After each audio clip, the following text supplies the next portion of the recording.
Harper, it's not really my place, but I have to ask. Have you really thought this through? The elderly gynecologist gazed intently at the slender girl sitting in front of her. Understand, it's too early for you to have children. You're still a child yourself. What are you talking about? I'll be 18 soon. As soon as I turn 18, I'm getting married. Joshua proposed to me recently. We're just waiting to finish school. And after school, you don't plan to continue your education? The doctor inquired. Why rush? I have my whole life ahead of me. Once the baby grows up, I'll go back to studying. I've thought it all through, Harper said as she stood up and started gathering her things. Don't worry. Everything will be fine. I hope so, the doctor whispered. Here, take this. It's a referral for tests. And this is a prescription for vitamins. But I still advise you to think it over while it's early. Later, it will be too late to change anything. Harper pretended not to hear the last part, thanked the doctor, and left the office. She dialed Joshua's number, eager to share the exciting news with him. But he didn't answer. She was sure the news would make him happy. They had been dating for almost a year, and he had recently asked her to marry him. He had said, "Once you finish school, we'll get married and live happily together. Don't worry, my parents are okay with it." That night, everything happened. And a while later, Harper felt unwell during class. She had to leave. After lunch, her friend Joyce came over. Seeing Harper so pale, she immediately understood what was going on. "Are you pregnant?" Joyce asked. "I don't know," Harper replied, "but I've been feeling like this for several days now." "Does Joshua know?" "Not yet, but I don't think it will be a problem. We were planning to get married after school anyway." Sure, we didn't plan on becoming parents so soon, but it happened. However, Joyce did not share her friend's confidence. Unlike Harper, she wasn't blinded by love for Joshua and had seen him flirt with other girls numerous times. Joshua was a desirable catch, and combined with his good looks, it was no surprise that girls would compete fiercely for his attention. But Harper knew nothing about this. Suddenly, Harper's grandmother walked into the room. "Hi, Harper," she said. "Harper, what's wrong? Did you eat something bad?" Harper didn't respond to her grandmother and just gave Joyce a pleading look, begging her to keep everything a secret, but it was in vain. "Frances, she's pregnant. You're going to be a great-grandmother soon." "Grandma, it's not certain yet," Harper tried to explain. "I'm going to the doctor tomorrow, and then I'll know for sure." The elderly woman sat down in a chair opposite her granddaughter and, looking at her, said, "Who is he? Is it that scoundrel Joshua?" "Grandma, he's not a scoundrel. We're getting married as soon as I finish school. He proposed to me, so he's my fiancé." "You're a fool, Harper," Frances whispered. "Just like your mother." The woman got up from the chair and left the room. She poured herself some tea, sat by the window, and quietly said to herself, "You're an old fool. Couldn't protect your daughter, and now you're losing your granddaughter." Harper had grown up as an obedient girl, unlike her mother. She started dating boys at 15 and gave birth to Harper at 16. She left the baby with Frances and continued her reckless lifestyle, changing partners frequently. The only thing that consoled Frances was that her daughter never had more children. 5 years later, she was gone. She got involved with a pathologically jealous guy who, in a fit of jealousy over his friend, hit her. She fell and never got up. After burying her daughter, Frances put all her effort into raising her granddaughter. Harper made her proud with her good grades and well-behaved demeanor. But then Joshua came along, charming her naive granddaughter, and now she was pregnant by him. Frances didn't trust his intentions. He took after his father, Billy, who had been an arrogant and insolent. As Harper walked home from the doctor's office, her mood worsened with each passing minute. She had tried calling Joshua about 20 times, but there was no answer. Suddenly, someone called out to her. Turning around, Harper saw old Betty. "Hello, Harper. Why so sad?" "Can't find Joshua," the old lady squinted. "Do you know where he is?" Harper asked. "Of course. He went to the cafe with Natalie." "I was surprised, thought maybe you two had a fight." "With Natalie?" She rushed toward the cafe. Inside the dimly lit room, music blared, and the smell of alcohol filled the air. A few girls were dancing in the middle of the room. In the far corner sat a lively group, with Joshua at the center. Natalie was sitting on his lap, kissing him. Harper, unable to believe her eyes, approached the table, but no one paid her any attention. "Joshua, what's going on?" The whole group turned to look at her, but Natalie didn't budge. She continued to sit on his lap, eyeing Harper with a smug grin. "What do you want, Harper?" Joshua asked. "I'm asking, what's happening here?" Harper repeated. "We're having fun," he replied. "Why are you here?" "I was looking for you." "I wanted to share some good news," Harper said. "I'm pregnant, Joshua." "So? What's that got to do with me?" he asked with a smile. "What? You're the father." "You promised to marry me," she cried. "Promising doesn't mean marrying," Joshua laughed. "You'd have to be a real fool to think a guy like me would marry a fool like you. I just wanted to sleep with you. And you fell for it. Now go away. Stop bothering us." "But what am I supposed to do?" she asked. "That's your problem," Joshua said. "Don't you dare bother me with this. I'll tell my father, and you'll regret it." Overwhelmed with shame and despair, Harper didn't know what to do. She fled the club, choking on her tears. "Harper! Harper!" Old Betty tried to stop her, but it was in vain. So, she headed to Harper's house, hoping to find her grandmother there. "Francis!"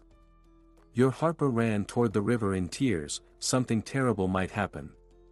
Betty shouted as she burst through the door. "Oh my God!" Francis ran out of the house and headed towards the river. Harper stood on the bridge, nervously tugging at the edge of her sweater.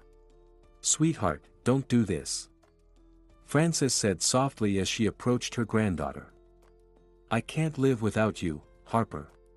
"Grandma, he called me a fool and said he just lied to sleep with me. I don't want to live anymore. How can I walk around with such shame? God will punish him. He will pay for what he's done." "Come here," Francis said, moving closer to Harper. "You're not just ending your life, you're ending an innocent one too. Who needs this child? It will be mocked its whole life, called illegitimate. We'll leave, Harper. We'll go away and tell no one. We'll say the father died. Don't be afraid, my love, I'll help you." Harper finally turned to face her grandmother. Her large, tear-filled eyes looked at her with hope. "Let's go home, darling.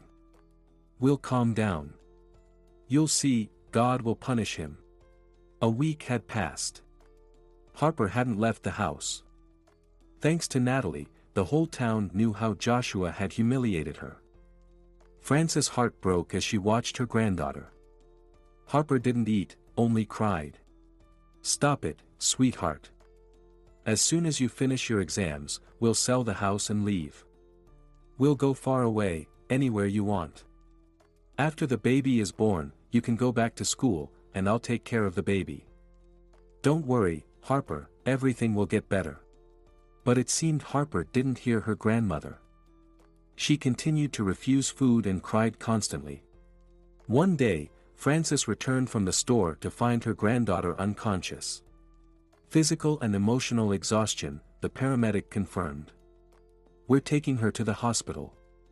You should see a doctor too," he advised, looking at Frances. "All right, I'll see a doctor," she mumbled, "but first, there's someone I need to visit."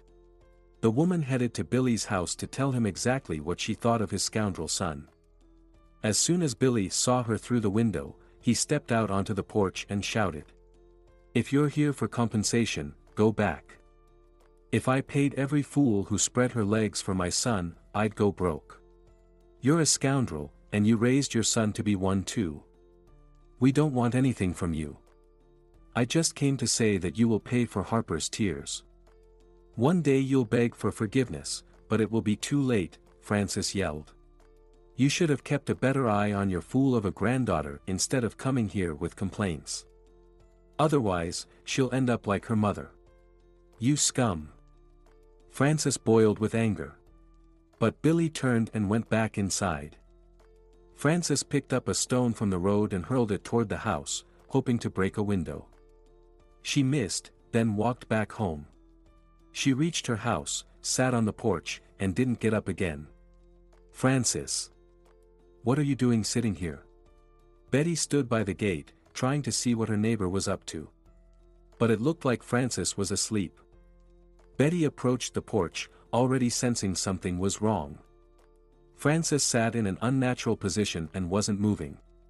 Oh, my God! Betty exclaimed and called an ambulance. How did this happen? She asked as the paramedics carried Francis' body to the ambulance. Most likely a heart attack, the doctor replied. After the ambulance left, Betty and old Jacob discussed the situation. What do we do now? How do we tell Harper? Betty said. Yeah, it's a tough situation, Jacob replied. I'll go to town tomorrow.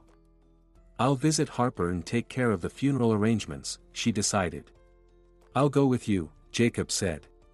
Excuse me, an unfamiliar voice interrupted their conversation. Can you tell me where Frances Garrett lives? Lived, Betty muttered. Lived? Did she move? She passed away. Today, Jacob said. You're too late, young man.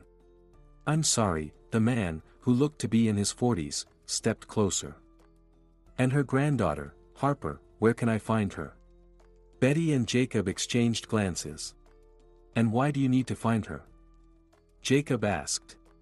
Friends asked me to pass something on to Frances, or to her granddaughter. So, where can I find her? She's in the hospital.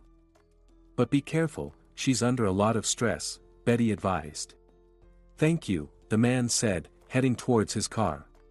Early in the morning, Betty and Jacob arrived in town and went their separate ways.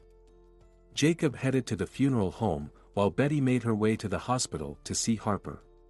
How are you, dear? Harper lay very pale, her eyes staring blankly at the ceiling. She wasn't crying anymore. How did it happen? She asked Betty. What do you mean, dear? Betty asked, not understanding. Grandma.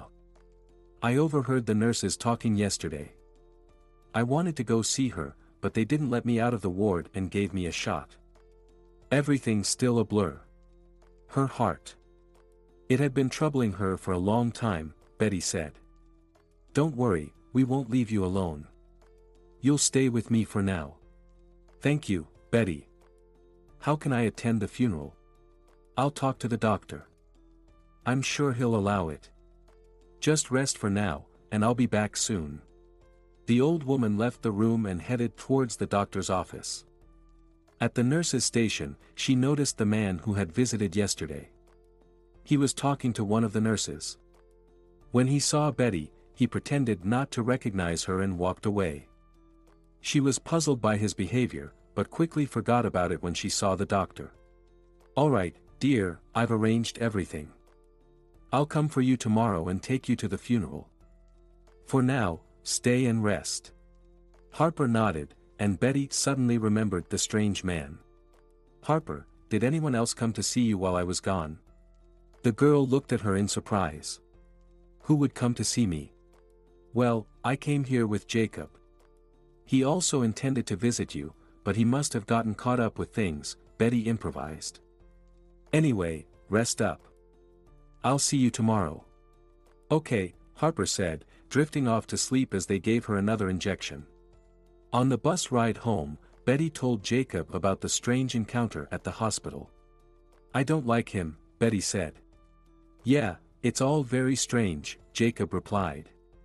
But don't panic prematurely. You'll pick up Harper tomorrow.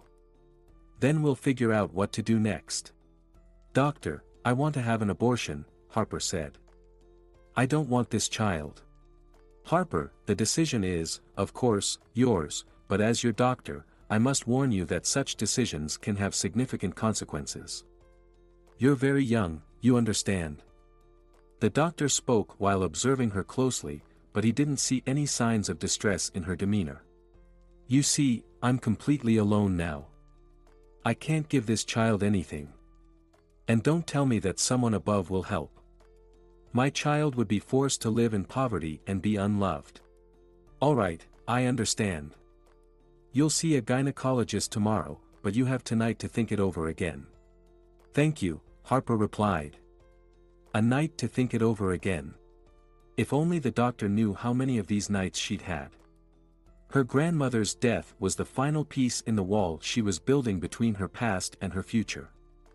The naive Harper died with her grandmother, and tomorrow, after the abortion, a new Harper would be born, ready to make everyone regret who contributed to this transformation.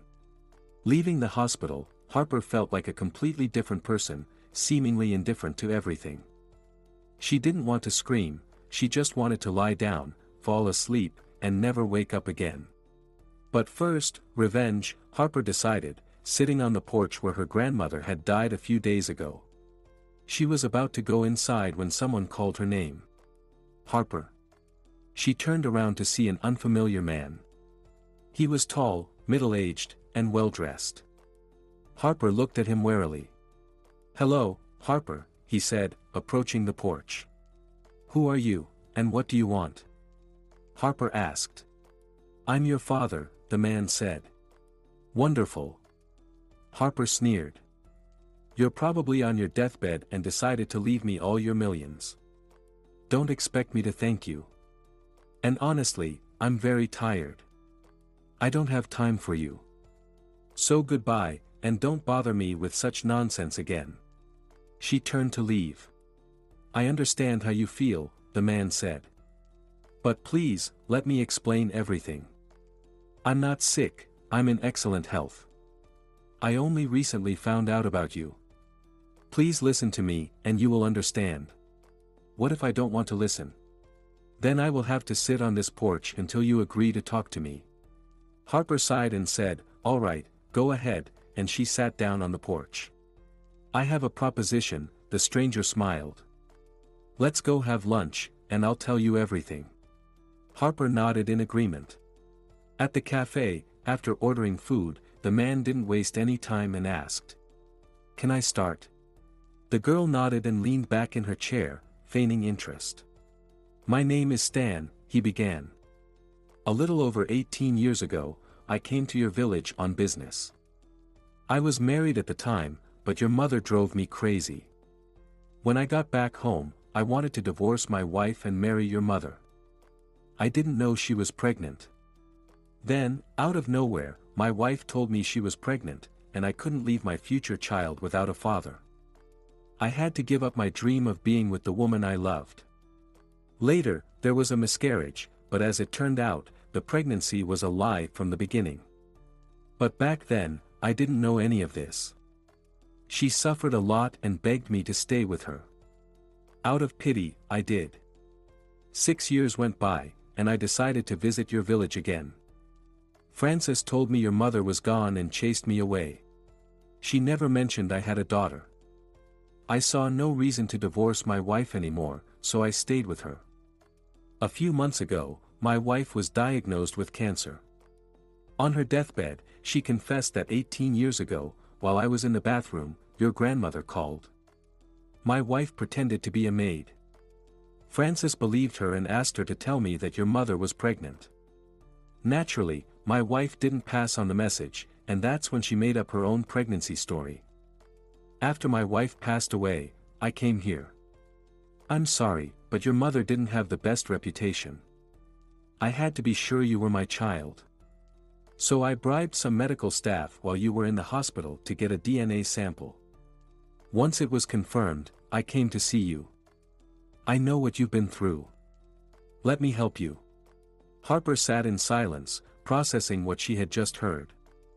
Part of her wanted to tell the man in front of her to go away, to insist she could handle everything on her own, and add him to her list of people to get revenge on. But on the other hand, her father had shown up just in time. His money and connections could make things easier.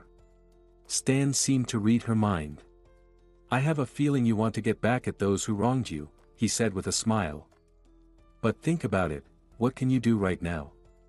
You have no money, no connections, no loyal friends, and not even a solid plan. So, I propose you come with me now, get your thoughts and feelings in order, sort out your life, and devise a proper plan for revenge. Trust me, revenge is a dish best served cold." "Maybe you're right," Harper agreed. "Excuse me, can you tell me where I can find a hotel around here?" A young, beautiful woman stood before the taxi drivers. She had just gotten off a bus that had arrived in the village. She carried a suitcase in one hand and a backpack on her shoulders. "A hotel in this dump?" one of the taxi drivers scoffed. His dirty shirt, worn-out pants, and old cap suggested he had never ventured beyond this village. "Well, Jack, you always said you'd leave this dump as soon as you finished school," thought Harper, observing the man.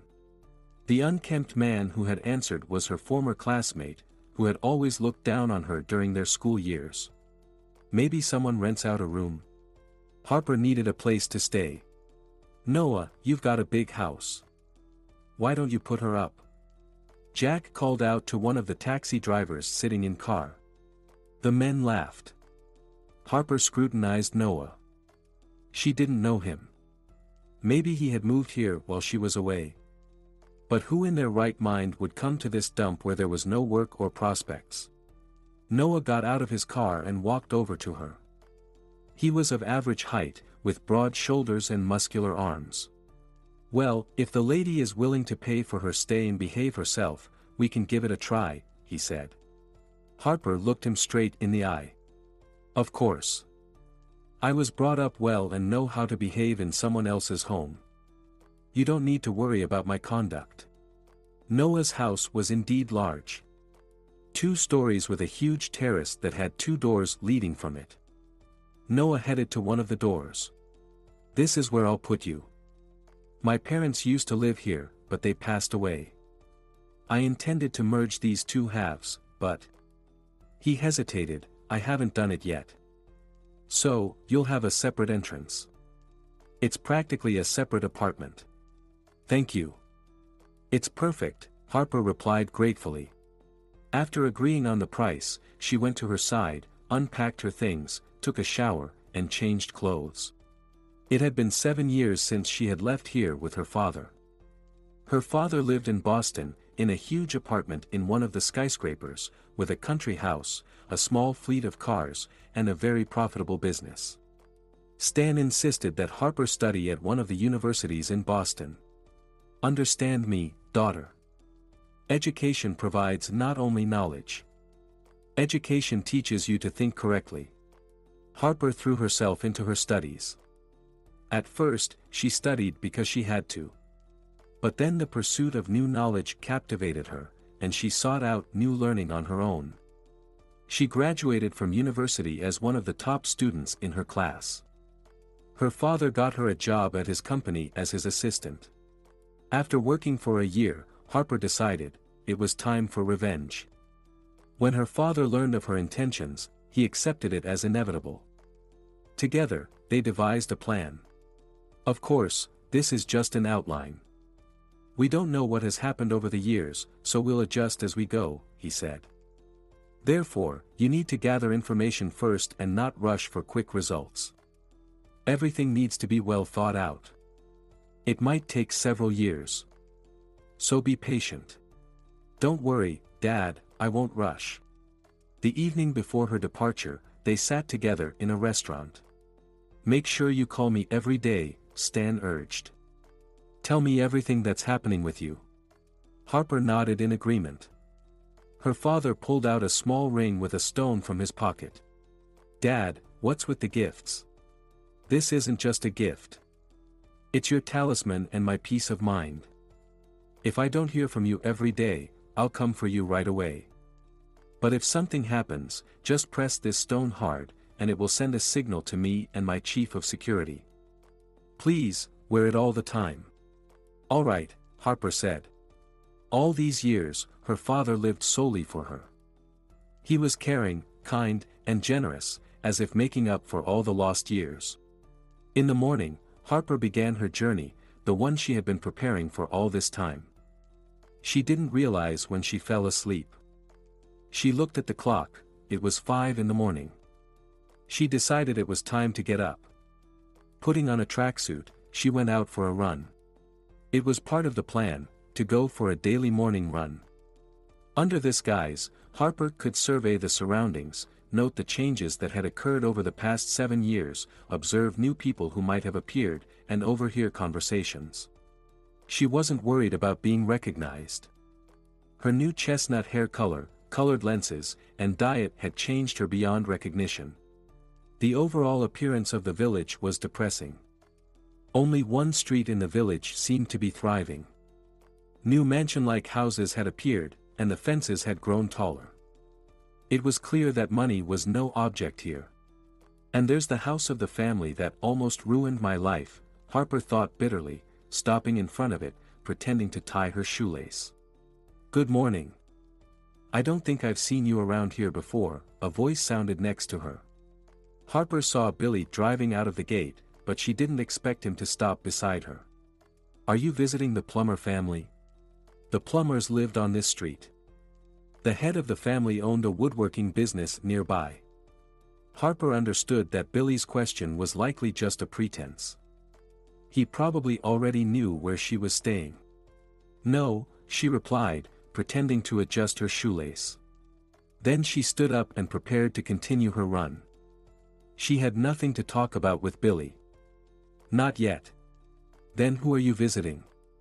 I know everyone around here, he persisted. No one, I'm just by myself. Harper looked at the man disapprovingly, making it clear that she didn't appreciate his questions. Then she continued running at a leisurely pace. Billy drove slowly alongside her. Don't be angry. I've lived here my whole life. I know everyone, and you're a new face. I'm just curious why such a charming lady has come to our village. Don't you think you're being a bit too intrusive? Harper frowned and turned onto a path leading to the next street. Please, forgive me, she heard him call out. It's too late for forgiveness, dear, she whispered. As Harper approached the gate, she heard a child's voice. A little girl, about 3 years old, was running around the terrace with a puppy chasing her. Noah was sitting in a wicker chair, watching the child. When he saw Harper, he greeted her with a frown. I was afraid we might wake you up. I went for a run, Harper said, glancing at the little girl. Do you work out? Noah asked. No, I just run. It helps me think, wake up, and stay in shape, of course. That's commendable. Would you like some coffee? Noah offered. I'd love some, Harper replied eagerly. If she befriended this family, it would be easier to gather information. Noah picked up the child and went inside the house, and Harper followed. A small hallway led into a large kitchen. A kettle was whistling on the stove. Noah hurried to turn it off, and toys were scattered everywhere. Sorry for the mess, he apologized, come on in. On the table were already a plate of sandwiches, a basket of muffins, and cups of coffee. Sorry for being nosy, but where is your wife? Harper asked. She passed away. Oh, I'm sorry, I didn't know. Noah didn't respond.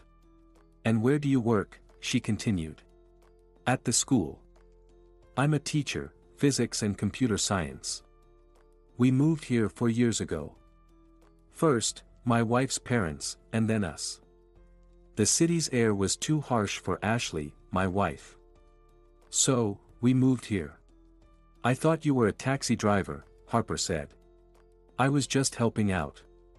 Anyway, tell me about yourself. What brings you here? The company I work for won a bid to open production facilities in several villages like this one. I'm here as a specialist to determine what kind of production would be most profitable here. This story was something she and her father had concocted to explain her presence if anyone asked. Harper, I'm sorry, but we have to go. Noah stood up. I need to take Christy to daycare. Of course, Harper stood up too. I'll head back to my place. Returning to her room, she changed clothes, sat down on the bed, and pondered. She needed to subtly convey this legend to the villagers. She dialed her father. Dad, how are the documents? I'm just about to head over to Hank's.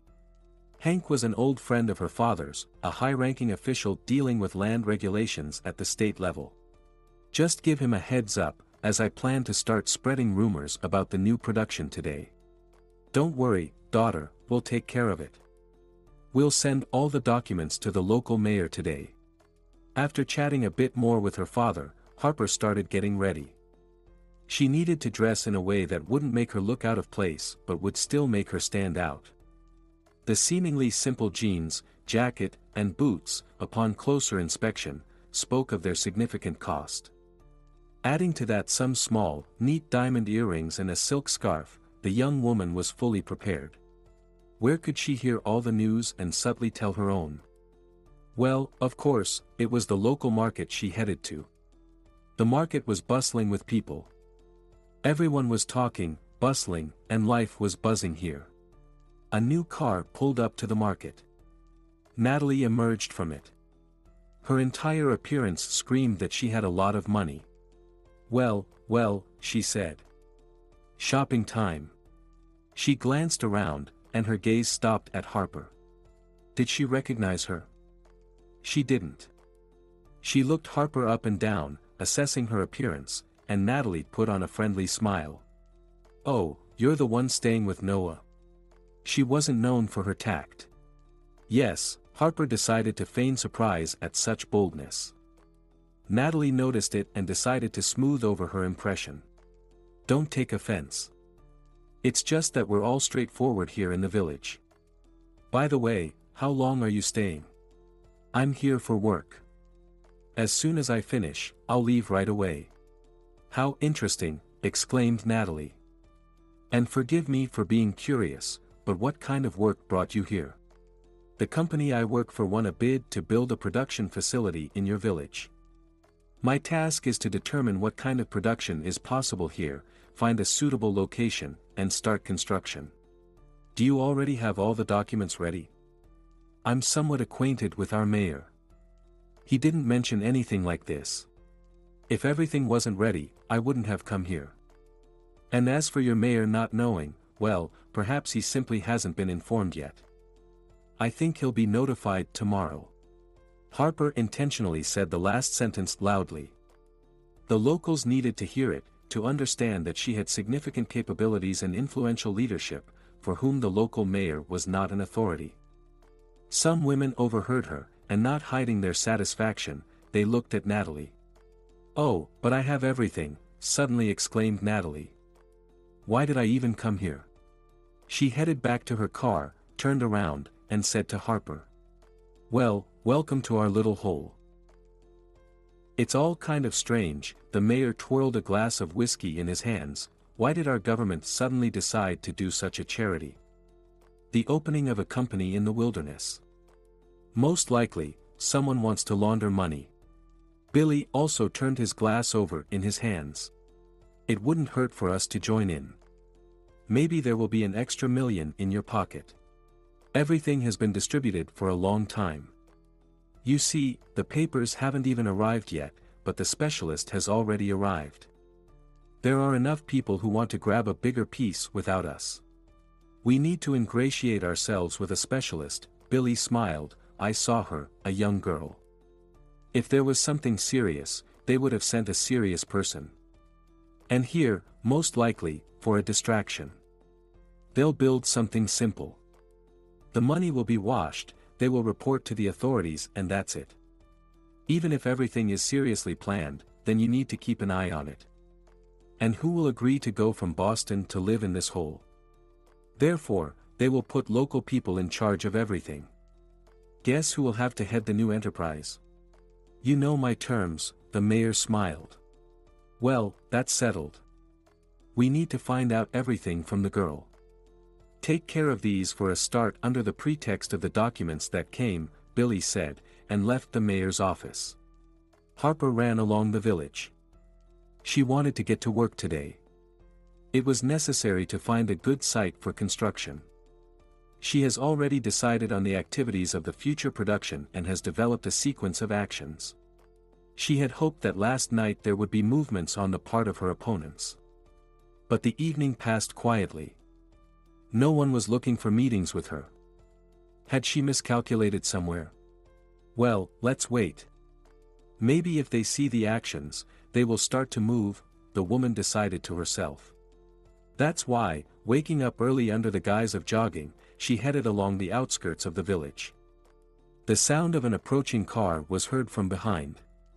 Harper, continuing to jog, pretended that she was not interested in her at all. Good morning, cutie. A well-fed man in his 50s in a cashmere coat, under which a three-piece suit was visible, was looking at her from the car window. Are you the specialist who came from our high-ranking leadership to modernize our village?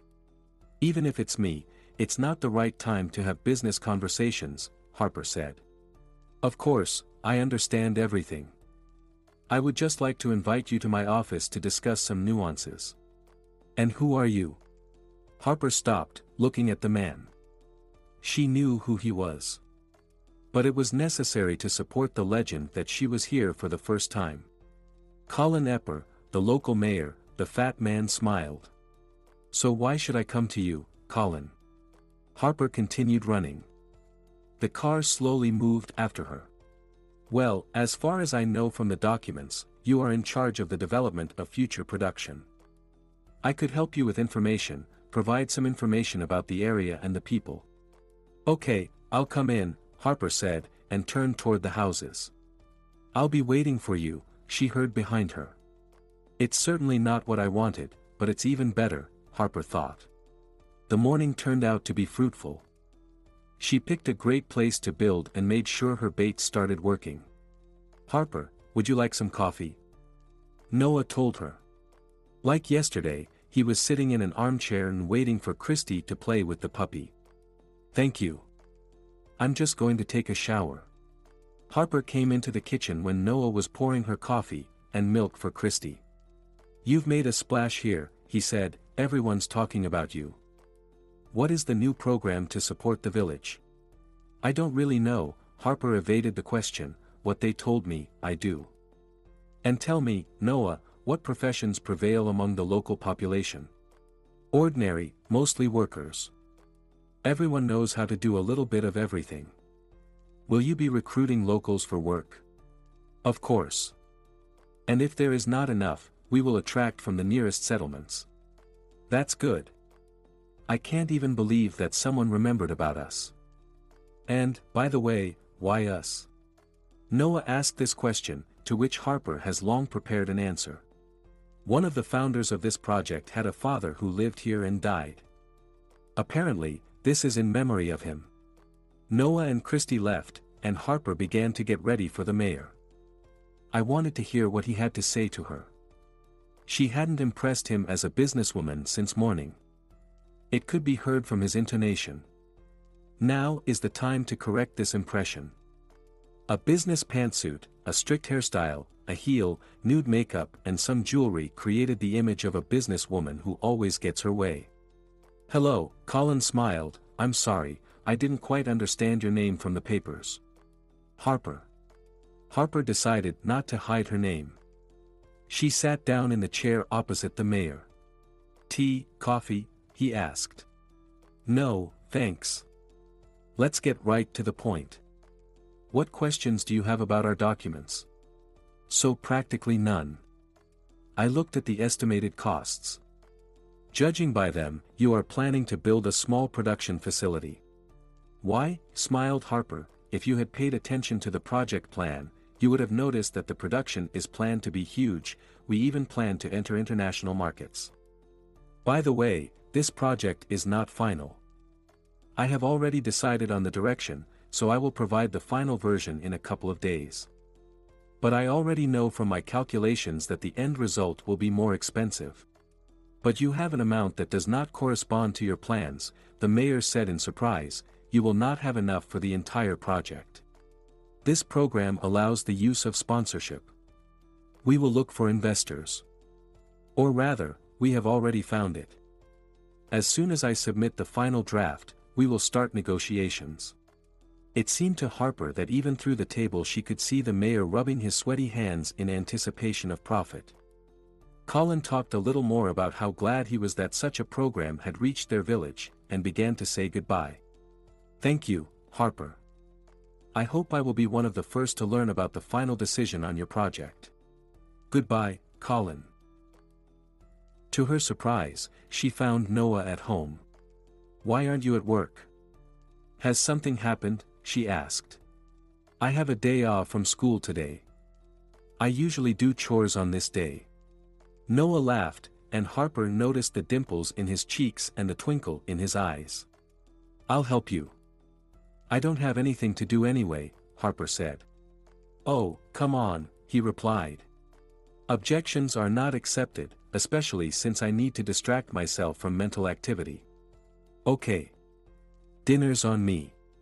Noah left to load the washing machine and tidy up, and Harper took over cooking and cleaning the kitchen. She had loved to cook since childhood. Harper prepared the meat and vegetables for dinner and kneaded the dough for homemade muffins. Meanwhile, Colin rang Billy to invite him to his office. Well, what have we got? Billy asked as soon as he entered the office. Everything is serious. The production is going to be big and profitable. The lady hinted to me that there is even access to foreign markets. Do you understand what that means for us? The mayor rubbed his palms together. I see, Billy scratched his chin thoughtfully. For one thing, I won't have any workers. I think all our locals will rush to work for a good wage. In that case, we desperately need our own person, the mayor said. Come on, think. You will be communicating with this woman. We need to get her used to our way of doing things. I've got an idea, Colin said. According to the documents, there is not enough money allocated for such construction. But in the same place the documents say that it is not forbidden to seek sponsorship. Harper has indicated that they have sponsors. But still. So you're suggesting that we move those sponsors? Billy guessed. Well, yes, in exchange for a stake in the future. That's not a bad option. You just have to know how much money they need. Noah went to pick up Christy from the daycare, while Harper headed back to her room to rest and change for dinner. After taking a shower, she lay down on the bed and drifted off to sleep. She was awakened by a quiet knock on the door. Throwing on a robe, she opened it. Harper, we're waiting for you, Noah said, looking at her with surprise. Oh, sorry, I lay down to rest and accidentally fell asleep. I'll be right out. Noah met her at the door and helped her to her seat at the table. Christy was already sitting and eating. Just like a restaurant, Harper smiled. Noah smiled proudly. He had indeed tried to impress her with the table setting. After plating the food and pouring wine into their glasses, Noah made a toast. Cheers, he raised his glass. Cheers. Harper echoed. The evening was wonderful. They ate and chatted, and Harper felt like she had known Noah her entire life. After dessert, he went to put his daughter to bed, and Harper stepped out onto the terrace. She wanted to think through her next steps, but her thoughts kept drifting back to the evening and to Noah. Natalie, you need to make friends with this Harper. You two are about the same age. Billy sat at the head of the table during the family dinner. Billy and I noticed she jogs in the mornings. You should take up sports too, he added. Why? I have a good figure, Natalie whined. For the greater good, silly, snapped Joshua, her husband. There's a lot of money at stake. She annoyed him so much. When his father insisted he marry the daughter of a local entrepreneur, Joshua saw it as a game. Natalie was just like him, always thinking about parties and pleasures. After the wedding and honeymoon, Joshua continued living his old life. The only changes were his new home, a gift from his father-in-law, and Natalie's constant presence. But that was only Joshua's perspective.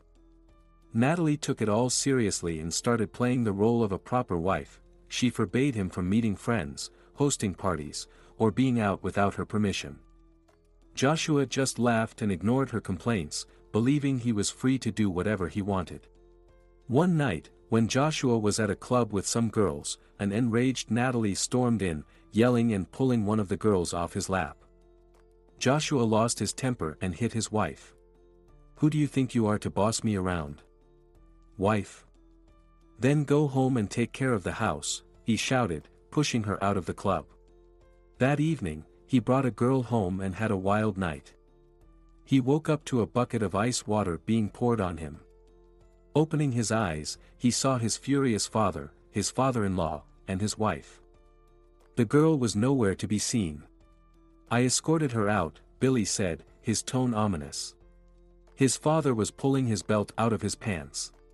"Come on, Dad, I'm not a kid anymore. Let me handle my life myself." "Handle it yourself," Billy yelled, whipping his son with the belt. "So, you live a life of luxury on my dime, and no one can tell you anything? You haven't worked a day in your life, and you make your wife do all the housework." Joshua was scared. He had never seen his father this angry. "Listen up, kid," he began, "from now on, you're going to work. Forget about friends, girls, and parties. And God help you if you ever hit your wife again. I'll kick you out with nothing." Without another word, his father left the room, followed by his father-in-law. Natalie stayed behind. "Did you snitch?" Joshua asked disdainfully. "What did you expect? That you could treat me like that without consequences?" She turned and left the room. From that day on, Joshua had to get up every morning and go to work for Billy. Over time, he got used to it and even started to enjoy the work and the prospect of making more money. Natalie, feeling empowered after her father-in-law's intervention, became unbearable. She constantly demanded things, reminded Joshua of his duties to her, and acted incredibly haughty, as if Joshua were her servant rather than her husband. However, when it came to money, the family showed remarkable unity and understanding. Even Natalie and Joshua set aside their arguments. This was one of those times when there was an opportunity to enrich themselves at someone else's expense. So, both families had gathered in Billy's living room.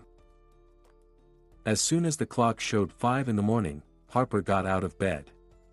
She stood in the shower for a long time, trying to push thoughts of her neighbor out of her mind. But her stubborn imagination kept bringing him back. "Calm down, focus on the task," she told herself. After getting out of the shower, Harper got dressed and left the house and started running. Today, she didn't have a specific goal. She had already seen what she needed to. She just wanted to clear her mind and use physical exercise to get rid of unwanted thoughts.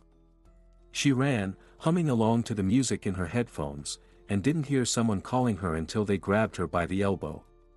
Who could it be now, she thought, turning to see Natalie. "Good morning. I see you're also trying to stay in shape," Natalie said, smiling too broadly. "Also," Harper thought to herself, "you're only doing this because of me," but out loud she said, "Good morning. I started running back in college when I joined a friend, and I've been doing it ever since. Do you mind if I join you?" Natalie asked. "No, I don't mind. Everyone's talking about you," Natalie said. "People are buzzing, hoping for something." "I think they're hoping for new well-paying jobs," Harper said, looking at her companion with slight sarcasm. "Oh please, they'll just drink away whatever you give them," Natalie said. "But I believe the company won't keep alcoholics employed." "Well, then you'll have a shortage of workers," Natalie said, looking at Harper. Harper felt disgusted by how Natalie spoke about her fellow villagers. She knew there were few heavy drinkers in the village. But she decided to play along to find out what Natalie's intentions were. She was 100% sure Natalie didn't come up with this meeting on her own. Really? Harper tried to sound confused. So what should we do? Bring people in from neighboring villages? You see, Harper, our people need a firm hand to guide them. Someone they fear and obey, Natalie said haughtily. No way. Harper felt like punching her but held back. And I suppose you have someone in mind, she asked. You're right, Natalie said. I know someone. A man who's a natural leader. Want me to introduce you? He can help with construction and getting the enterprise started. He has extensive connections. Really? Harper smiled. Well, I wouldn't mind. If he's really that capable, I'll inform my management, and they'll meet with him. Who is he? My father-in-law, Billy. No way. Harper thought, you're Joshua's wife. She barely concealed her surprise. Natalie continued. Let's do it this way. I'll say that I met you while jogging. You turned out to be a really cool girl, and you are, by the way, and I invited you over for dinner. How about tonight at 7? We're having a family dinner. Everyone will be there, my family and my husband's family. Great, I'll be there, Harper agreed. Natalie promised to send a car for her and happily ran off to report her success. After changing into her robe and brewing a cup of coffee, Harper called her father. After listening to her, Stan said, well, today is one of the most important days for you. You need to stir up their greed as much as possible. And by the way, I gave your project plans to my economists. They concluded that the project is feasible. So I've given the go-ahead and am sending people and equipment your way today. Dad, what people? There's plenty of labor here. I'm not talking about workers. Engineers, lawyers, and an economist are coming. You can choose the workers yourself. Awesome. Dad, you've really inspired me. That's good, Stan said. But don't forget why you're there. After the conversation with her father, Harper felt motivated. She needed to focus on the upcoming meeting, ensuring that those she would meet today had no doubts that her project was a goldmine and that she was someone who could be easily manipulated or have the enterprise taken from her. As evening approached, she began to get ready. She pulled out a stunning dress, bright red, with a modest neckline, bare arms, and a figure-hugging fit. After carefully applying makeup and styling her hair, she got dressed, adding some jewelry. She critically assessed herself in the mirror. A beautiful woman stared back at her, like someone straight off a fashion magazine cover. As 7 o'clock neared, Harper threw on a coat, grabbed her clutch, and headed out, only to run into Noah. An awkward silence hung in the air, neither of them able to speak. You look like a fairy. Harper then noticed Christy standing next to Noah, her mouth wide open in admiration. Thank you, sweetheart, but I could never compare to you. You're the real princess here. Christy beamed with delight. We were going to invite you for tea, but I see you have other plans, Noah said at last. Yes, I'm off to dinner with future business partners, Harper explained, though her tone sounded apologetic. In such a dress, it did seem more like she was heading to a date than a business dinner. But Harper knew that a formal dress wouldn't achieve her goals tonight. A car honked at the gate, and after saying goodbye, Harper walked toward it. Noah watched her leave with a hint of sadness. What was he hoping for? That a wealthy girl would fall for a simple teacher with a child? Sitting in the car, Harper suddenly wished she could go back and have tea with Noah and his little daughter. Business first, she told herself firmly, pushing all thoughts of Noah out of her mind. Natalie came out to greet her. From her expression, Harper could tell she looked stunning. Natalie barely managed to hide her anger and envy behind a welcoming smile. Here's Harper. Natalie exclaimed, overly cheerful. The men of the family approached Harper, their faces showing a mix of admiration and barely concealed desire. Good evening. Harper smiled broadly, and the men rushed to introduce themselves and kiss her hand. Maybe I overdid it a bit, Harper thought. She glanced at the people gathered around the table. At the head sat Billy, with his wife to his right. Throughout the evening, she barely said a word. She left for her room right after dinner, citing a headache. Next to Billy were Natalie's parents, Joshua, and Harper completing the circle.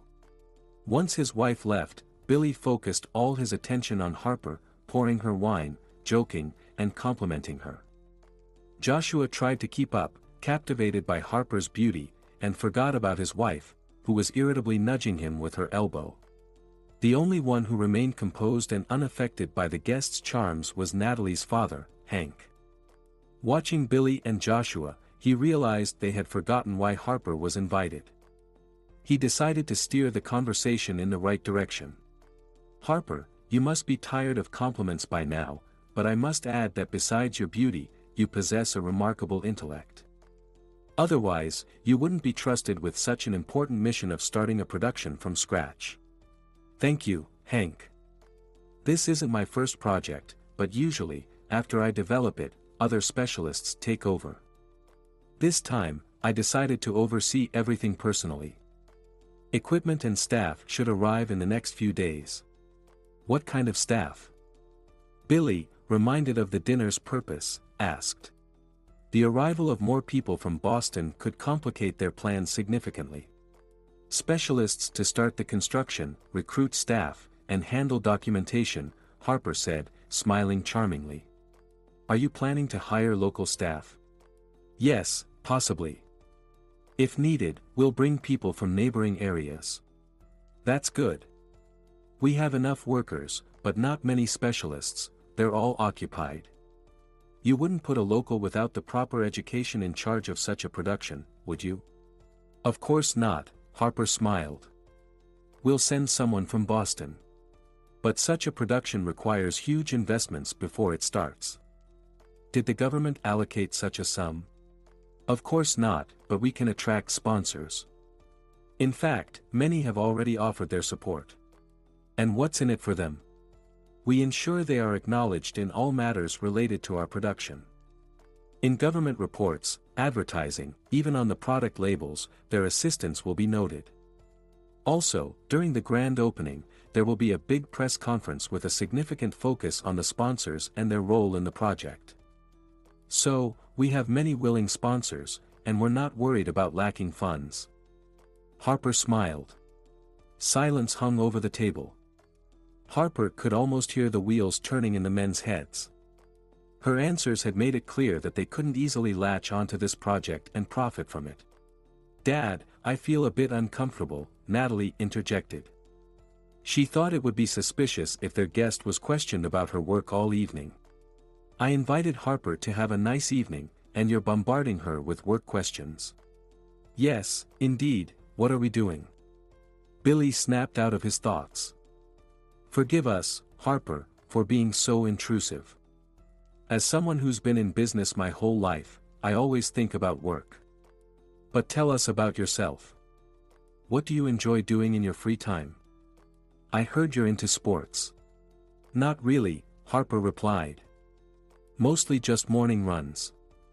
They help me plan the day and get energized." The group shifted the conversation to hobbies and leisure activities. As it neared 10 o'clock, Harper spoke up. "Excuse me, but it's getting quite late. I'm used to going to bed early and waking up early as well." She decided that she'd stirred the pot enough for one evening. "I'll tell our driver to take you home," Natalie said eagerly, relieved that the guest, who seemed a threat to her marriage, was leaving. "I can walk her out," Joshua offered, drawing stern looks from his entire family. "Pay attention to your wife," Billy said firmly. "I'll see Harper out." "I've never met a woman like you before," Billy said as the car pulled away. "You've captivated me both in mind and heart." "That's a bit much," Harper thought, but she said, "You flatter me." "Not at all," Billy countered. Harper looked at him in surprise. If she hadn't known him before, she might have thought he was in love. "You truly combine exceptional intelligence with beauty," he continued. She was speechless, so astonished she didn't know how to respond. When they arrived at her home, Billy got out to open the door and help her out. "Harper, this might sound forward," he lightly touched her hand, "but can I hope for a lunch with you?" "Just meal, nothing more." Harper panicked again. "Let me check my schedule and I'll find some time for lunch." "Thank you. I'll look forward to it." Billy kissed her hand and got back into the car, while Harper walked towards her house. Despite the late hour, Noah wasn't asleep. He sat on the terrace in a wicker chair, sipping a beer and occasionally checking his phone. "Can't sleep." "Waiting for the match," Noah replied. "I'm a football fan, but too noisy. So, I come out here every time to avoid waking Christy." "Seriously?" "Me too. Do you have any more beer?" "If you don't mind, I'll join you." "Yeah, sure," Noah grinned cheerfully. "I'll just change." After showering and changing, she dashed out to the terrace. Noah brought another chair and a few bottles of beer, poured some nuts, and set up the phone so they could both watch the game. "So, you decided to get to know the local elite better?" Noah asked casually. But Harper sensed his discomfort. "More like they decided to get to know me," she replied. "And what are your impressions?" Noah looked her straight in the eyes. "Nothing I didn't expect from people who got rich not entirely through legal means," Harper answered, matching his gaze. "Strange, a few hours ago your eyes were brown," Noah remarked. "Those are contacts," Harper struggled to explain. "I've always wanted brown eyes." "I'm sorry for intruding, your eyes are beautiful as they are," Noah said, smiling warmly at her. His smile was so inviting that Harper felt like leaning into him and never letting go. When the match ended, they both retired to their rooms. "Thank you for a lovely evening," he said, caressing her gaze. "And to you," she replied. Harper didn't want to say goodbye, and she could see in Noah's eyes that he didn't either. He gazed at her, unable to move. Involuntarily, he leaned towards her lips, but at the last moment, Harper recoiled and, murmuring good night, went to her room. In the morning, she struggled to open her eyes. A contrast shower helped her wake up. Putting on her workout clothes, she left the house. She needed to contemplate last night, and as usual, running would help her with that. But her thoughts kept returning to one thing. Noah. When all this is over, I'll start anew with Noah. And first of all, I'll tell him everything about myself, even the most shameful. Then he can decide if he needs a woman like me, and as a mother of his child. Harper's heart constricted, and she stopped. She remembered in detail the day she, succumbing to emotions, aborted her child. 7 years later, he would have been. Instead of devising elaborate revenge plans, she would have been taking him to school or simply playing with him. Where was her head? If her grandmother had been alive, she wouldn't have allowed her to have an abortion. Meeting men, Harper hoped she could get pregnant and make things right. But apparently, higher powers punished her, and she could no longer have children. Harper stood for a moment longer, then shook her head and started running again. From behind, she heard the sound of a car. She ran on without looking back. Another local oligarch with a business proposal, no doubt. "Good morning, Harper, you're charming." The voice was unfamiliar. She stopped and looked at the person addressing her. A well-dressed young man in a super expensive car. No one in the village had one like that. Another spoiled rich kid who thought he could get away with anything. "Who are you?" she asked sharply. "I'm sorry, I didn't introduce myself. I'm Noah's brother. Daniel. I arrived yesterday, but I was so tired that I went to bed right away, and we didn't get a chance to meet. So you decided to get up early today to catch up with me on my run and introduce yourself?" she asked. She continued running, not wanting to talk to him anymore. He didn't insist and drove away. Returning home, she saw Noah smiling on the porch. His eyes looked at her so warmly that she felt like melting and abandoning her entire plan. "The kettle's already boiling," he informed her. "Thank you. I'll just change clothes." "Coffee?" Noah asked, looking at her. Yes, please, Harper smiled. Listen, I met this young man. Daniel? Noah interjected. Yes. Is he really your brother? Yeah. He got involved in some shady stuff back in college. Started making money, dropped out of college. Then he made some successful investments, and now he lives off the dividends. Honestly, I was surprised too. He never visited us here. He didn't even come to our parents' funeral. I was pretty disappointed then. So, have you met him? Well, he caught up with me while I was running, and I didn't engage in conversation with him, she said. How did he know about me and where I was? This morning, when Daniel woke up, he wanted to move into your room to stay. But I told him the room was taken. He hung around the door, worried because there was silence from inside and you didn't peek out to see who was making noise outside. I figured you were out running. He decided to go to the cafe for coffee, but I didn't expect him to run into you. He's always been brazen, so don't pay him any mind. After breakfast, Harper went to her room and closed the door. Noah took Christy to daycare, then headed to work. Daniel stayed home. He suggested going for coffee with Harper, but she declined. She urgently needed to contact her father. Dad, I need information about someone. Yeah, who's that?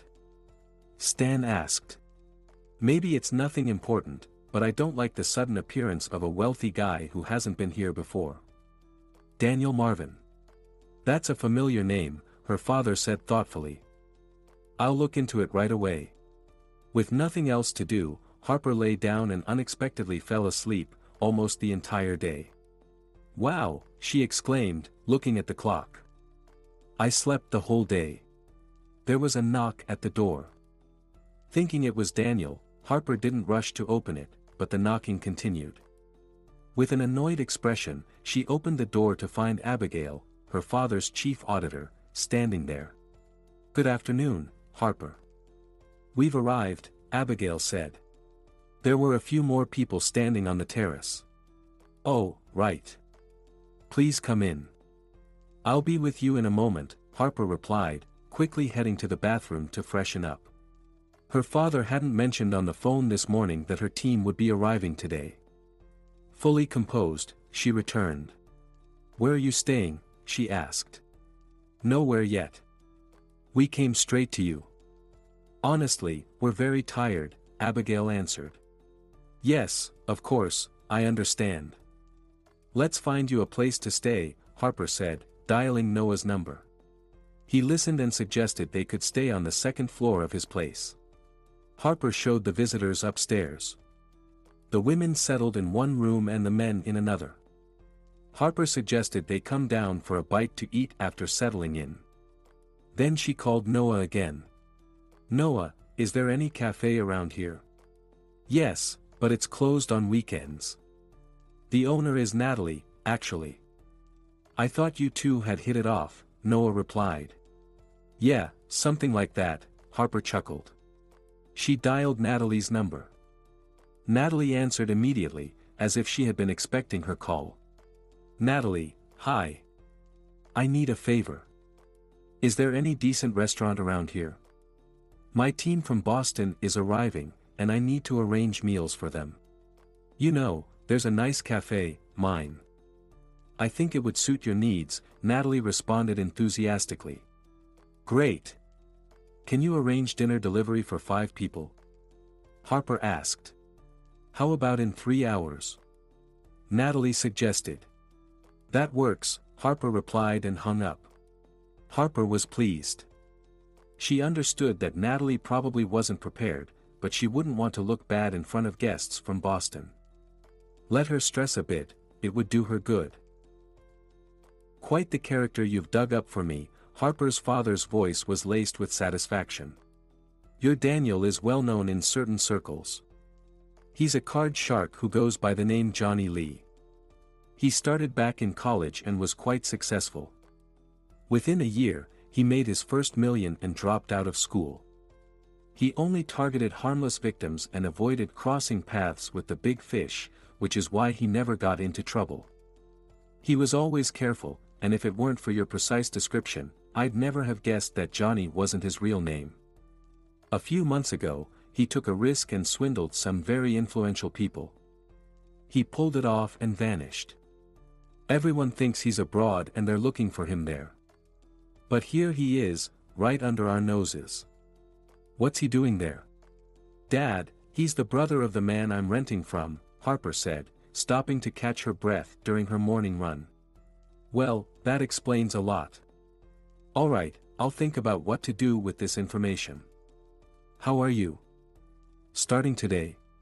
Yes, no point in delaying. I'm a bit nervous, though. All right, don't worry. Stay sharp and careful. When Harper returned from her run, everyone was already awake, except Daniel. He's still asleep, Noah said in response to her question about him. Coffee? Maybe later. I need to check on our guests. Natalie had done a great job. Breakfast was delivered as promised at 7 in the morning. Harper didn't see Noah again that morning. After breakfast, she organized a meeting that lasted until lunch. They all went to the cafe for lunch and then headed straight to the proposed construction site. By evening, the equipment had arrived. Harper felt elated. She loved that she was initiating something good and useful, and that this good would bring misfortune to those who had wronged her. Harper sat on the porch, smiling. Today had brought many changes and marked the beginning of a project she had been working toward for 7 long years. So far, everything was going well. Her team had gone to bed. Noah was putting Christy to sleep, but Harper couldn't sleep and decided to get some fresh air. Harper, may I join you? Daniel stood behind her. She had completely forgotten about him. Sure, she sighed. Harper didn't feel like talking to him, but it was worth observing and figuring out his future actions. So, are you the local savior? He began, but seeing her expression, realized he started off wrong. Her gaze turned icy, pinning him to the spot. Sorry, I meant, you've come to improve the living standards of this godforsaken village. She remained silent, staring at him. Daniel felt uneasy. I talked to some locals. You've got grand plans and a solid financial backing, he said. Harper was still silent but started to become interested. I could be useful to you. Really? She looked at him with curiosity. Yes, I have excellent and reliable suppliers for building materials. And why do you think I don't have any? Harper smirked. No, I didn't think that. But yours are likely from Boston, which means higher prices. Mine are more modest, but the quality is on par with yours. And the price is at least 10% lower. What do you think? Daniel, forgive me, but are you an idiot? Harper asked. An idiot? Why? Daniel was furious. No one had ever called him that before. Do you really think my company started this project without thorough planning and budgeting? And that we're only now thinking about where to buy the necessary materials? This has all been decided and agreed upon a long time ago. Well, sorry, the guy muttered. Good night, Daniel. I can't say it was a pleasure talking to you. Harper stood up from the porch. Such an evening was ruined. As she entered her room, she heard the phone ring. It was Billy. Harper, sorry for calling so late, he began, but you promised to have lunch with me sometime. Sorry, Billy, but it won't be possible anytime soon. The construction has started. Until it's running smoothly, I won't have any free time at all. That's a pity. He sounded genuinely disappointed. After saying goodbye, Harper hung up the phone. In the morning, Harper grabbed a stack of flyers and dashed out of the house. Yesterday, she had printed a large batch of flyers announcing new job openings at the construction site. She planned to cover the entire village and put up these notices. She had been running around posting flyers for about an hour when she heard a short car horn from behind. Turning around, she saw it was Billy. I see our lovely lady has added some extra challenges to her morning run, he said, stopping the car and leaning out of the window. Yes, Harper replied, deciding to observe his reaction, I'm recruiting the locals to work for me. That's good. A person should work. Otherwise, who will? A monkey? Billy laughed at his own joke. Harper, forgive me for being pushy, but I'd really like to meet with you in a neutral setting. She looked at him with surprise. I came out early today just to find you on your run and treat you to some coffee. Please, have a seat. He opened the passenger door. Intrigued by his approach, Harper got in. Billy leaned over to the back seat, retrieved a thermos and 2 cups, and poured coffee, handing 1 cup to Harper. This is for you, he said. So, you're trying to take our entrepreneurs' workers away? Billy asked. Well, I think a good worker won't leave a good employer, Harper replied. Yeah, Billy couldn't think of a response. Harper waited silently, watching him. Harper, my family is getting together this weekend. I'd like to invite you. I'm planning a barbecue, and I'd love for you and your colleagues to join us. Alright, I'll think about it. But now, sorry, I have to go. Without waiting for a reply, Harper got out of the car and continued her run, leaving Billy with the untouched cup of coffee. As she was nearing the house, someone called out to her again. I'm in high demand today, Harper thought with a smirk as she turned around. Harper, good morning. Colin awkwardly got out of his car. Good morning, Harper replied. I thought you and your team might need an office. I'd like to offer you a temporary office in my administration building. Really? Thank you, Harper said, genuinely appreciative. It would indeed be inconvenient to work and meet people at Noah's place. We'll come by around 9, okay? Of course, Colin said, I'll have several offices prepared for you to choose from. Good. And have your lawyers draft a lease agreement. Oh, no need for that, the mayor said, waving his hands. This is a friendly gesture, no rent required. Work there as long as you need. Great, thank you. See you then. Coffee? Noah greeted her on the terrace as usual. Your colleagues are already up. Yes, Noah, thank you. I'll be right there. I could really use some coffee. She quickly ran to her room and changed into a business suit. Before heading to Noah, Harper went upstairs. Her colleagues were gathered around a large table in one of the rooms they used for meetings, having breakfast. Natalie was reliable and always delivered food on time. Harper, where do we start? One of her colleagues asked. Well, Mayor Colin has generously and freely offered us several offices in the administration building. So today, Abigail and I will go there to handle documents and meet with people, as I expect a good response to the flyers I put up. Chief Engineer Robert and his team will head to the sites. After seeing her colleagues off, Harper went to Noah. She wanted to spend a few minutes with him. Time flew by quickly. Almost half the village came to apply for jobs with Harper, and people from other villages also started to show up. Every day, Colin would come by the office where Harper worked, asking how things were going, feigning delight and admiration. Billy, can't you see what's happening? The mayor panicked. Soon, you'll be left with nothing. We need to act fast. Billy listened, agreed, promised to think about it, but did nothing. He was afraid to admit, even to himself, that he thought of Harper not as a threat to his well-being but as a woman, so desirable and unattainable. The last time he felt this way was 20 years ago, and it ended badly. Since then, he had forbidden himself from getting involved with women. But Harper had managed to melt his heart. He no longer wanted to take away her project or profit from it. He wanted to develop it together with her, as partners. He decided to take his own path. Harper was walking towards the house. Over the weekend, Billy had invited her and her colleagues to a barbecue. She needed to make a decision about it. On one hand, she wanted to spend the weekend with Noah.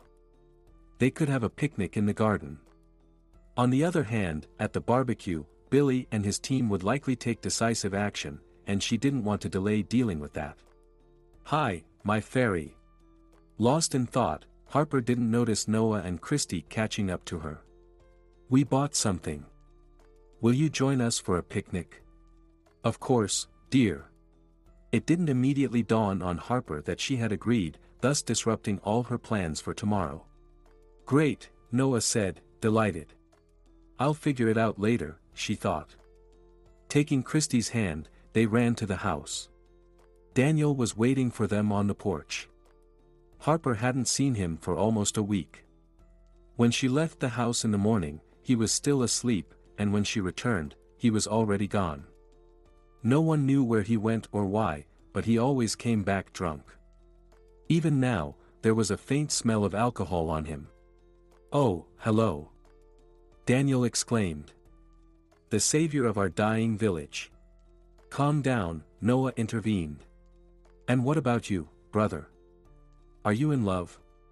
Or are you tired of your poor existence and decided to become a gigolo?" Daniel was clearly quite drunk. Noah tried to grab his brother, but Harper stopped the fight. She held Noah back by his arm. "Don't stoop to his level. He's just jealous of you for living a normal life. You're loved and expected at home. You have something to live for, someone to live for. You don't have to hide from anyone. The real poor here is you, Daniel. You're poor in spirit, you're not needed by anyone. The money you earned dishonestly didn't make you happy." Daniel turned pale and whispered. "Who are you? Who do you think you are?" "You see, Noah, he's lost his mind," Harper said calmly. "I'd be afraid to leave him alone with a child." "You're right. But what should we do with him?" "Call an ambulance and have him taken to a psychiatric facility." "No need," Daniel said. "No need, I'm going to my room and won't come out until morning." "But really, who are you, Harper?" Noah looked at her, but she ignored the question. Today, they were sitting in the garden. There was a small gazebo. After sending Daniel to bed, they decided to have dinner together. Harper quickly prepared the meal. Then they went out onto the terrace, playing with Christy until she got tired and fell asleep on Harper's lap. Noah carried her to bed and returned with a bottle of wine. "Come on," he nodded to Harper and led her to the gazebo. They sat in silence, drinking wine and enjoying each other's company. Suddenly, she spoke. "I'm just an ordinary woman. A careerist. You know too much for an ordinary woman. And you've taken on too much for just a careerist." "Well, maybe I'm not that ordinary," she tried to joke. "Unordinary enough to find out who my brother is in a day. So, is he someone special?" Harper tried to remain calm. "I know he's a hustler," Noah said. "I found out by accident, overhearing a phone conversation at my wedding. I was outside the cafe for some air. He was around the corner and didn't know I was listening. I never confronted him, and he still doesn't know. I always expected he'd come to me one day with problems. His arrival now shows he's in deep trouble. And after what you said today, which made him turn pale, I know it's serious. So, who are you, Harper?" She sighed. This was the worst time to reveal everything. But Noah continued. "Your appearance has changed. It means people here knew you before. You're hiding that for a reason." He looked at her, waiting for an answer. Harper sighed again and looked him straight in the eyes. "Nothing you need to worry about. Can I trust that this stays between us? Only if you're not planning anything bad. No, I did change my appearance so I wouldn't be recognized here. If you think I have ill intentions, you're both right and wrong. I want to punish people who took almost everything from me years ago. At the expense of ordinary people? No, never. It's with the help of ordinary people that I want to get my revenge. I swear the residents and everyone who works for me will not be harmed." "I don't know why, but I believe you," Noah said. "Thank you, Noah. I promise to tell you everything once it's over. But not now, sorry. Alright, I'll wait. He poured more wine and changed the subject. It was dark, but they didn't rush home. It's time, Harper felt an urgent need to leave. Yes, Noah replied but didn't move. She looked at him, ready to stand up, when he pulled her close and kissed her. I'm scared, Harper whispered. Of what? Noah whispered back. Of myself. She pulled away. Sorry, I can't.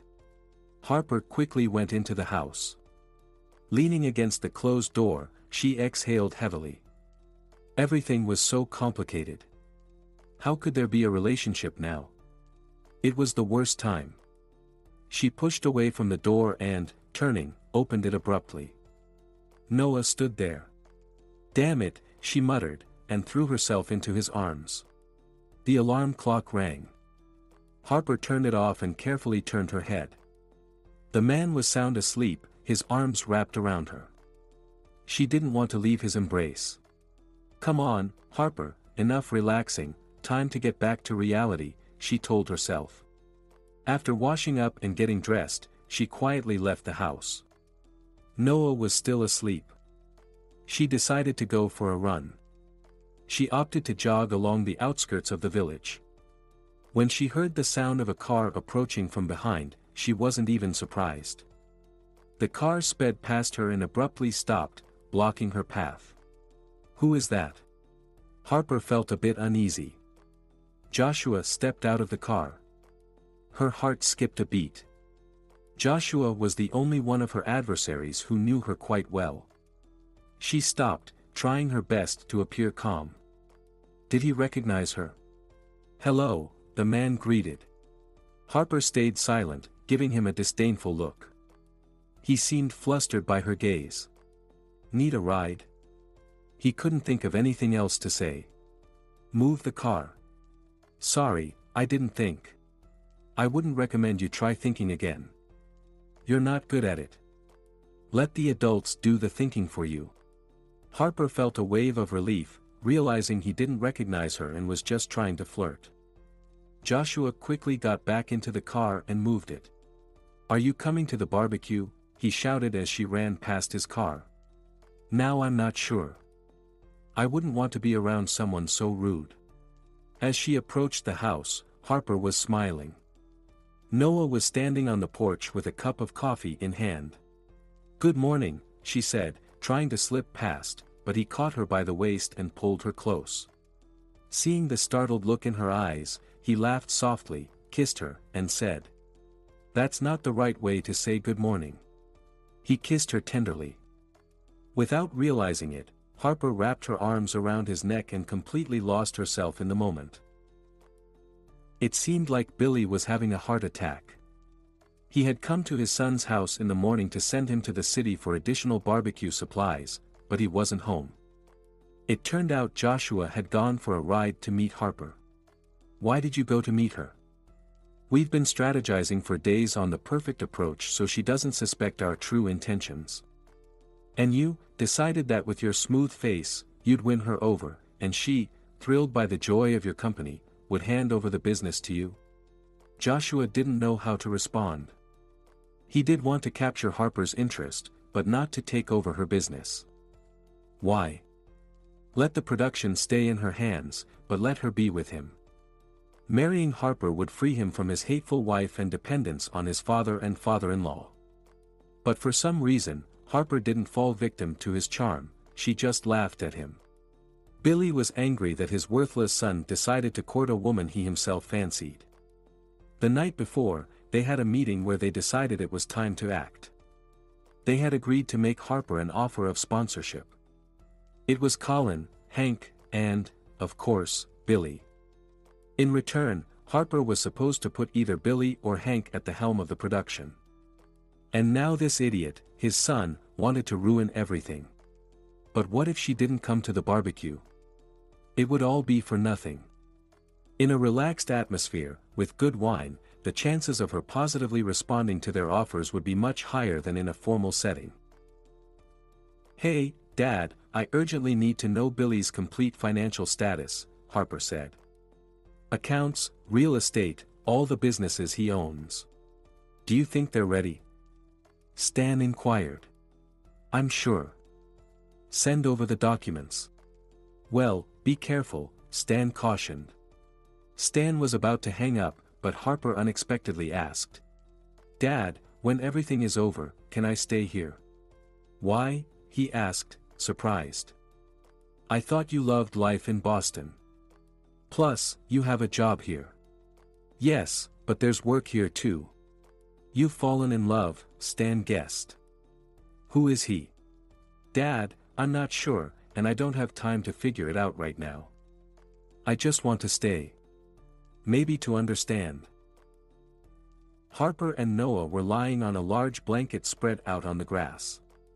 The sun was shining brightly, and birds were singing. Christy, exhausted from playing, had fallen asleep in the gazebo chair.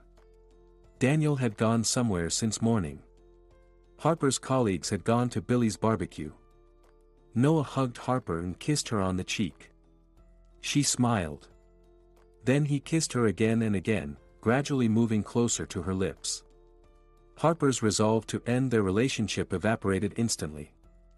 She hugged Noah by the shoulders and pressed against him. A demanding car horn sounded from the front. Reluctantly, the young couple separated from each other. I'll see who it is, Noah said. He returned quickly, irritation evident on his face. It's Billy, here for you, he said.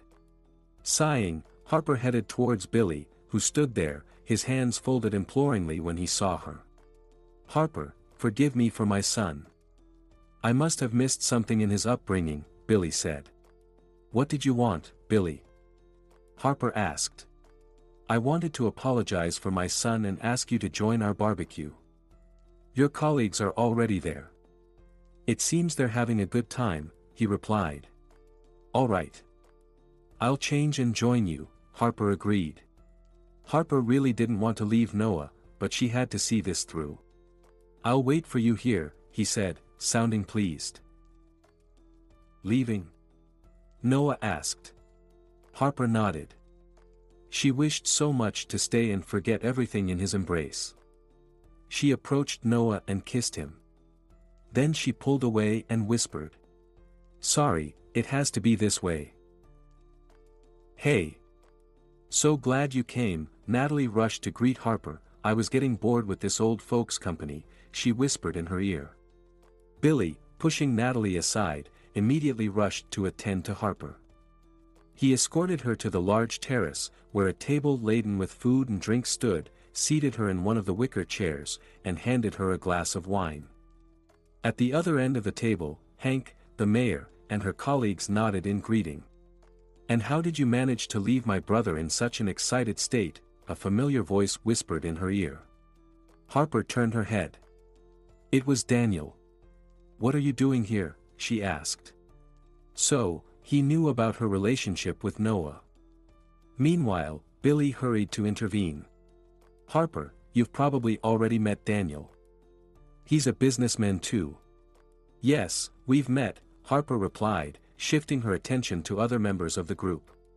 As it started to get dark, lanterns lit up on the terrace, creating a cozy atmosphere. Shall we talk business? Hank casually suggested. Dad, business? Can't you forget about it for one evening? Natalie groaned. A true businessman always thinks about business, Abigail chimed in. I, for one, am curious about how business is done in such a village. And everyone started talking about their methods. Gradually, the conversation narrowed down to one topic, the new production. Do you guys have so much money from the government that you don't need sponsors? Colin joked, but his eyes betrayed his seriousness. Everyone knows that there's never enough money allocated. That's why we need sponsors, Abigail said condescendingly, glancing at the mayor. But we haven't heard about your sponsors. Where are they? Billy directed the question to Harper, looking straight at her. You haven't heard about our sponsors because we haven't presented them with a report on our progress yet. We've also made some changes to the project, which significantly increases its cost. I believe our sponsors will be interested in a long-term partnership with us as equals. But we're not at liberty to disclose the names of our investors yet. What about the advertising you mentioned? It's too early for advertising, and not all of our sponsors want to be in the spotlight. Well, you understand what I mean. Harper gave the gathering a meaningful look. Silence fell. Joshua, to ease the tension, started filling glasses. Everyone drank together, then some more. They tried to talk about topics unrelated to production, but it was clear that the locals were eager to return to it. Harper, have you already decided on the sponsors? Billy decided to return to the topic. What's with the curiosity? We, Hank, Colin, and I, thought that as longtime residents of this village, we care about what happens here. Of course, we would like to participate in its development. And what help are you willing to offer? Harper squinted. We can act as your sponsors, Hank replied, I mean, your sole sponsors. What are your conditions? Harper asked. I assume you don't want to do this for nothing. We'll provide comprehensive support, Hank said. And what does that entail? She inquired. If you put someone like Billy in charge, for example, you'll have a competent and experienced manager. Billy knows all the ins and outs of doing business in our area. Well, we could certainly use a good manager, Harper said, pretending to think. It's an interesting proposition, but excuse me, I'm afraid you won't be able to handle such a sum. And how much is it? Colin asked. She named the amount. Colin slouched back in his chair, stunned. Hank began absent-mindedly tugging at his chin, and only Billy sat still, staring at the ground. Exactly the amount you have, Harper thought triumphantly. It's indeed a large sum, Hank finally said. In any case, she said, now is not the time to discuss such matters. After all, we came here to have fun. After Harper's statement, everyone fell silent, contemplating what had been said. Harper herself was lost in thoughts, but about Noah. She rose from her chair and headed towards the pond. She needed to clear her head. Friends, I apologize for interrupting your conversation, Daniel said, but I can offer my assistance. And what might that be? Hank asked, interested. To contribute the missing amount, the man said smugly. And who told you we were short? Hank asked, irritation creeping into his voice. No one, Daniel replied, I just thought so. Indeed, Harper is right, Billy said, now is not the time to discuss this. By the way, where is she? She went to the pond, Daniel said, and Joshua went there too. Ah, damn it. Billy cursed inwardly but didn't show it and didn't go after them. Let his wife go after him. He looked hopefully at Natalie, but she had been focused on Daniel almost the entire day. And Daniel had shifted his attention to Natalie. Natalie, he approached the girl, would you like to take a stroll? It's such a beautiful night. With pleasure. Natalie said. Harper, I want to apologize again for my behavior this morning. How can I make it up to you? Joshua said. Escort me home. Is there another way out of here to leave unnoticed? Harper asked. Of course, Joshua said, let's go. They walked leisurely towards Harper's house. To be honest, I admire you, Joshua began. Harper looked at him mockingly. No, seriously, you're so smart and very beautiful. Really, as soon as I saw you, I knew that you're an extraordinary woman, he said. Joshua, that's enough. I'll consider your father's and his friend's proposal for collaboration. I can't promise anything, but I'll definitely weigh the pros and cons, Harper said, looking at him. To be honest, I don't care, Joshua said. I'm not into business at all. I like what I do at my father's firm, but I'm not a manager, I'm just an executor. Then what do you want from me? She asked. Nothing, he said, I just want you to forgive me and allow me to communicate with you. Okay, Joshua. I forgive you, she said. Thank you, he said happily, so, Are we friends? We'll see. Harper dodged the answer. Good night, Joshua. Good night. Did everything go well? Harper startled at the sound of Noah's voice. He was sitting on the terrace in a chair. You're not asleep? She asked, surprised. No, he replied, and she sat down next to him. Noah, let's go to the city tomorrow, have some ice cream, and go on the carousel, she suggested. Sounds good, he agreed. He pulled Harper close and kissed her passionately. Shall we go upstairs? He said. She couldn't refuse. Harper woke up to a bright sunbeam. Noah was sleeping next to her, his head resting on her shoulder. She turned her head. What time was it? 9 in the morning. But where was the alarm clock? I turned it off when you fell asleep, Noah said without opening his eyes, pulling her closer. How about skipping your run today? All right. Then I'll go shower, Harper smiled. Great idea, I'll join you. They emerged from the shower an hour later. While Harper dried her hair, Noah prepared breakfast, and sleepy Christy stumbled into the kitchen. Do we have a day off, Dad? She asked. Yes, my dear. Your fairy suggests going on the carousel and eating ice cream, Noah said. Hooray! After a quick breakfast and getting dressed, they headed to the city. Well, gentlemen, any suggestions? Hank began. It was 2 in the afternoon when they gathered at Billy's house. Time waits for no one. Our business lady will soon start recruiting sponsors, Mayor chimed in. They looked at Billy, but he seemed lost in thought. Since the morning, he had been instructing his accountant to recount his entire fortune, waiting for the exact figure. Billy! Hank snapped him out of his reverie. What are your thoughts on this? I think we need to take action. Let the lawyers prepare the documents as soon as possible, he said. We just need to protect ourselves in case of the company's bankruptcy, Hank said thoughtfully. How do you propose to do that? We're acting as sponsors, and sponsors don't expect returns, Colin pointed out. Well, I don't know, maybe we can enter into some kind of agreement for participation in production, Colin suggested. Maybe, but it's unlikely to work. They already have everyone they need involved, except for sponsors, Hank replied. Then we just have to take the risk. Anyway, they'll need someone to manage it. And once our man is in charge, we'll get back everything we invested. Plus, much more, Hank said with a laugh. Where are you off to? Joshua stood, leaning against the door frame, watching as his wife fidgeted in front of the mirror. I want to go for a walk and do some shopping, Natalie replied without even turning towards her husband. And with whom, if I may ask? Joshua inquired. Natalie turned to face him. Since when did you become interested in what I do and with whom? You used to couldn't care less about where I went and with whom. What's changed? Well, maybe your absence yesterday.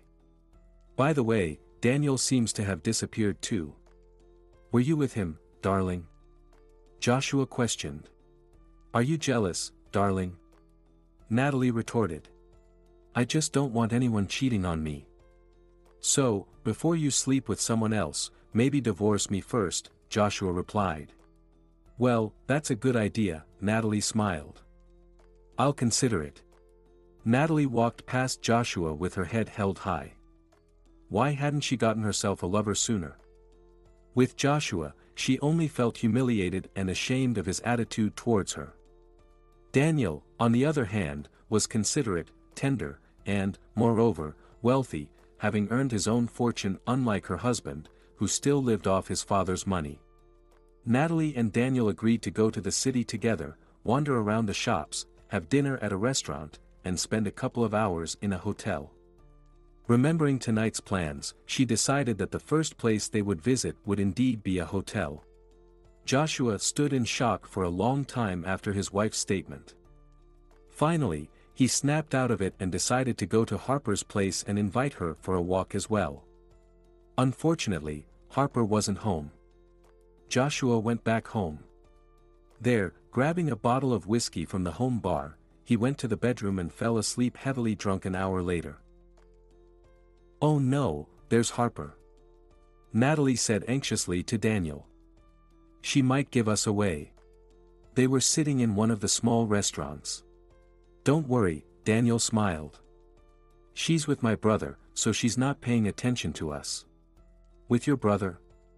"Oh yes, he caught my eye too when he first moved in with us." "But he was married back then," Natalie reminisced. "Oh, I see." Daniel feigned disbelief. "So, you're only with me to get closer to my brother?" "No, of course not," Natalie said. "I just didn't know he had such an amazing brother back then." Noah and Harper also noticed them, but they didn't discuss it. They were engrossed in their own little company. In the evening, tired but happy, they sat on the terrace and drank tea. Later, Harper's colleagues joined them. Everyone shared their impressions of the weekend. "Harper, I've prepared some documents," Abigail said. "They're only drafts, but I think you should take a look at them. Also, some papers came from Boston today, I think you'll be interested in them too." Before Harper could respond, Billy appeared in the doorway. "Sorry for dropping by unannounced," he began. "Harper, can I talk to you alone?" "I'm listening, Billy," Harper said as they walked away from the house. The man stopped, turned to the girl, took her hand in his, and said, "Harper, I'm not good at being romantic," he said. "But as soon as I saw you, I couldn't get you out of my head. You've enchanted me, Harper. I understand that I'm probably too old for you." "Oh, come on," Harper said. "You're a very interesting and attractive man, and age only adds to your charm." She knew she was talking nonsense. "Harper, I'd like to open up to you. Don't think badly of me, but I think I've fallen for you," Billy confessed. Harper, pretending to be stunned by this confession, remained silent. Billy didn't say another word either. "It's too late now," he said after a while.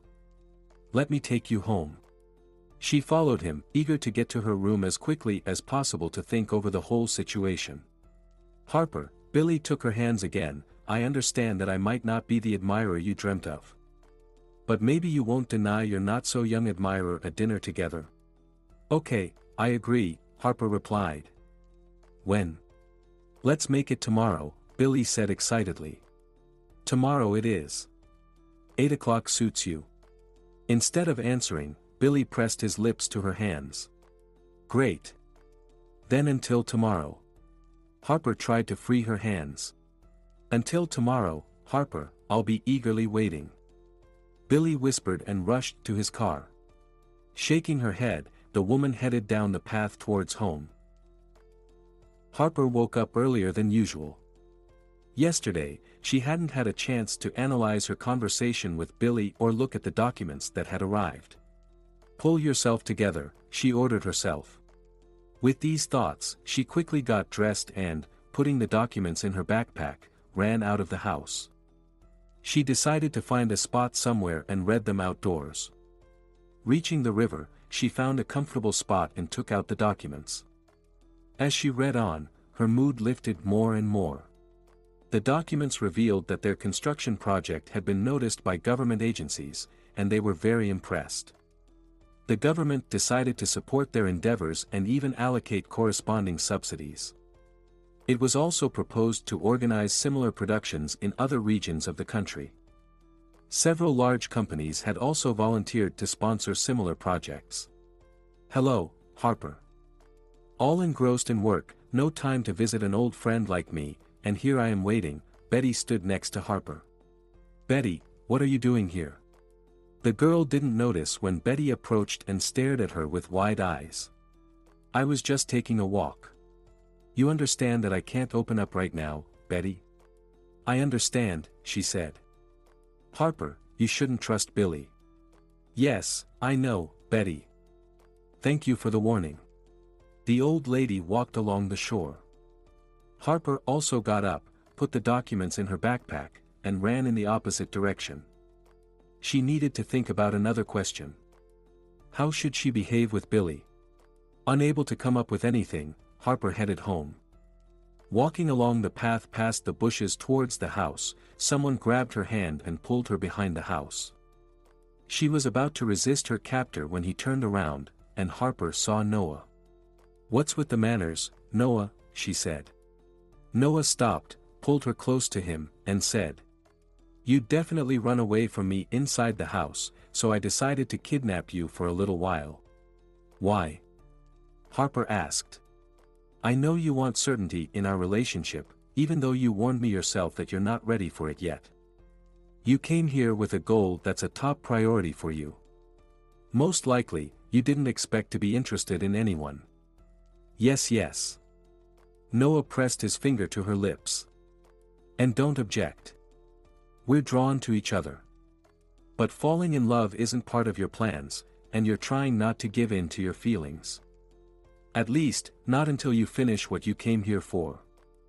But you also don't want to completely give up on them. Am I right?" Harper hesitated. Yes, he was indeed right. She couldn't pretend he didn't matter to her. Even for a while. She didn't want to let him and Christy go. "You're right," Harper replied. "I can't demand from you what I'm not able to give you myself yet. I'm sorry, we still need to wait until all of this is over." "Yes, we'll wait. But there's something we won't wait for." He leaned in and kissed her. They stood there, kissing, forgetting about everything else in the world.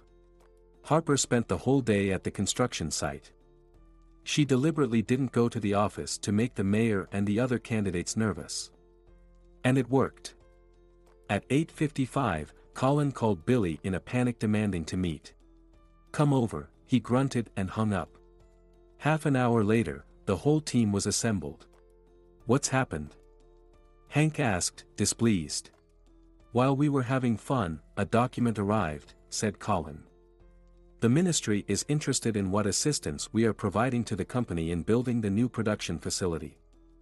Have we been able to provide accommodation for incoming specialists and workers?" "And what did you say?"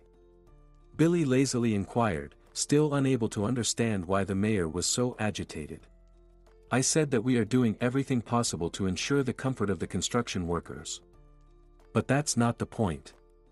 Management called and warned that sponsors are coming to evaluate the size of the production and sign contracts for material support." Billy and Hank exchanged worried glances. "And what about you?" Hank asked. Colin wiped sweat from his face. "I said that sponsors are already in place, and contracts are practically signed." He exhaled and waited for a response from his partners. "You did well in that respect," Hank acknowledged. "But we haven't even determined who will contribute how much."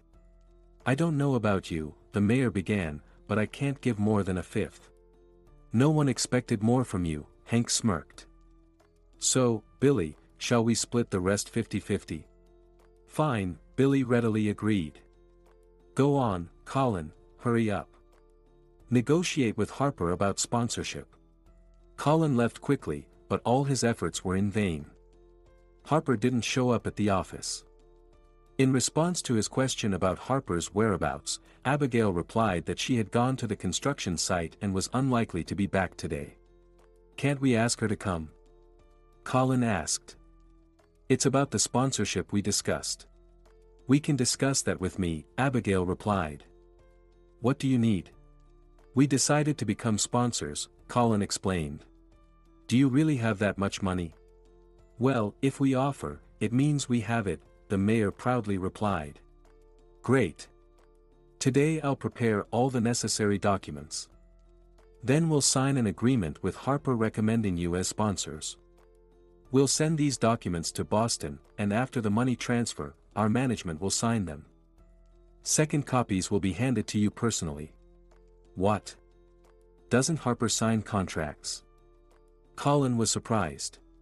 "Of course not. She answers to the CEO and owner of the company. Significant documents are signed by him. But she has the authority to decide who can act as sponsors and who cannot." "All right. I'll provide you with all the necessary information from our side. And if possible, try not to delay the sending," Colin requested. Don't worry, she smirked. As soon as Harper gives the green light, the documents will go to Boston immediately. You seem like you're getting ready for a date. Noah's voice startled Harper. She hadn't heard him come in. Well, I do have a date. With Billy. At least, I want him to think so. Harper decided to be honest. What game are you playing? He was angry, barely concealing it. Noah, I told you I'll explain everything. But later. This concerns only me and them. Them? Noah was surprised. Do you plan to go on a date with someone else besides Billy? No, the woman smiled. This will be the first and last. But it's necessary. I can't cancel it.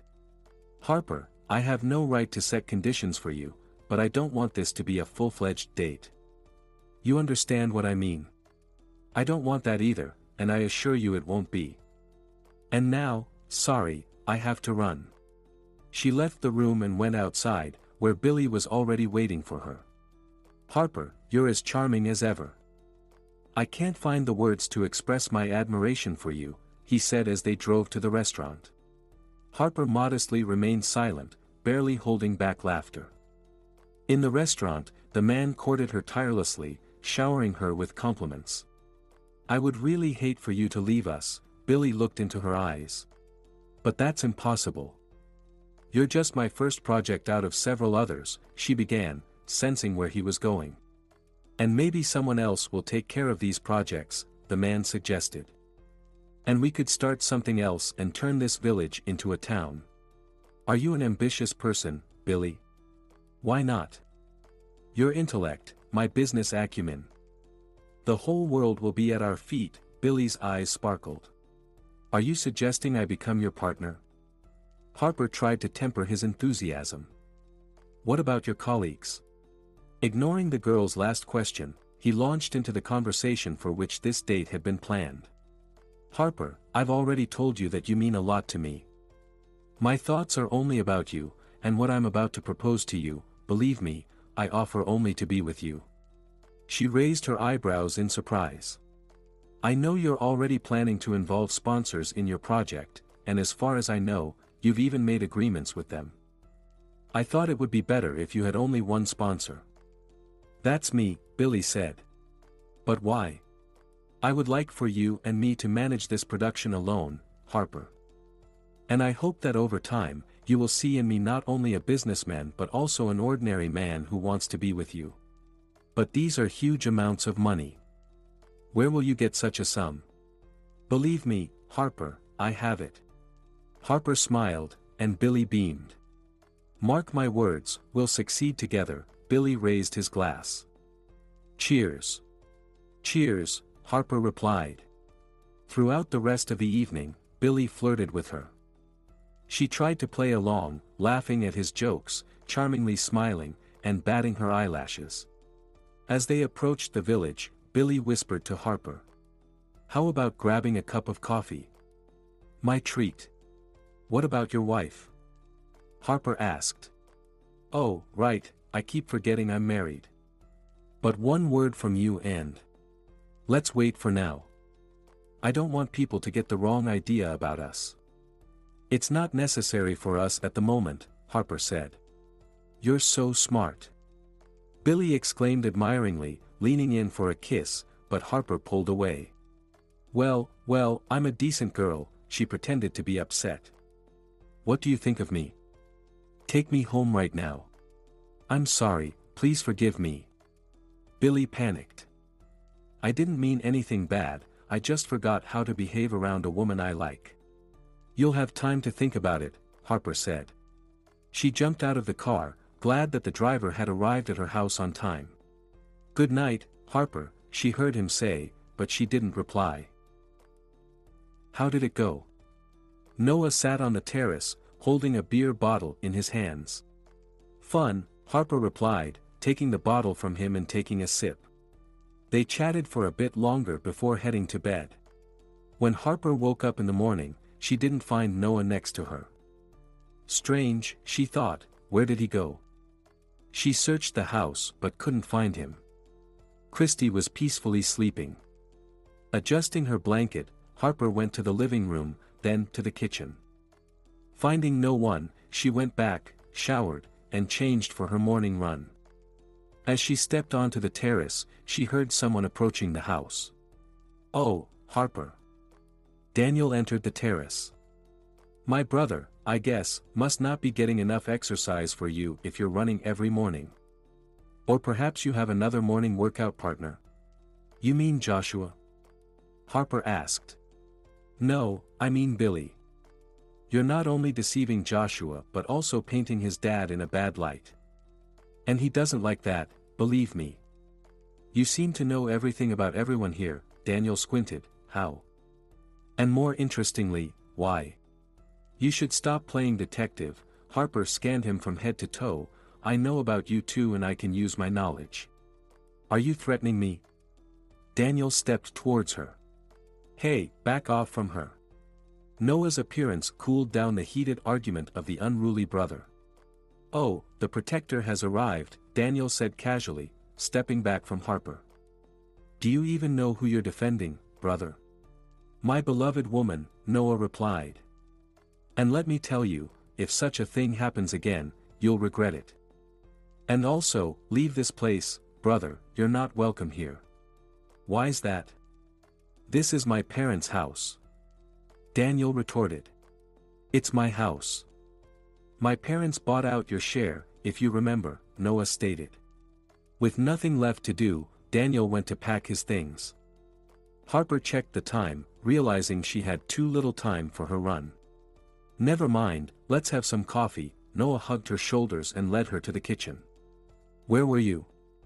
Harper asked when they sat down at the table. "Oh right, I completely forgot." Noah rushed out of the house, returning a minute later with a bouquet of irises.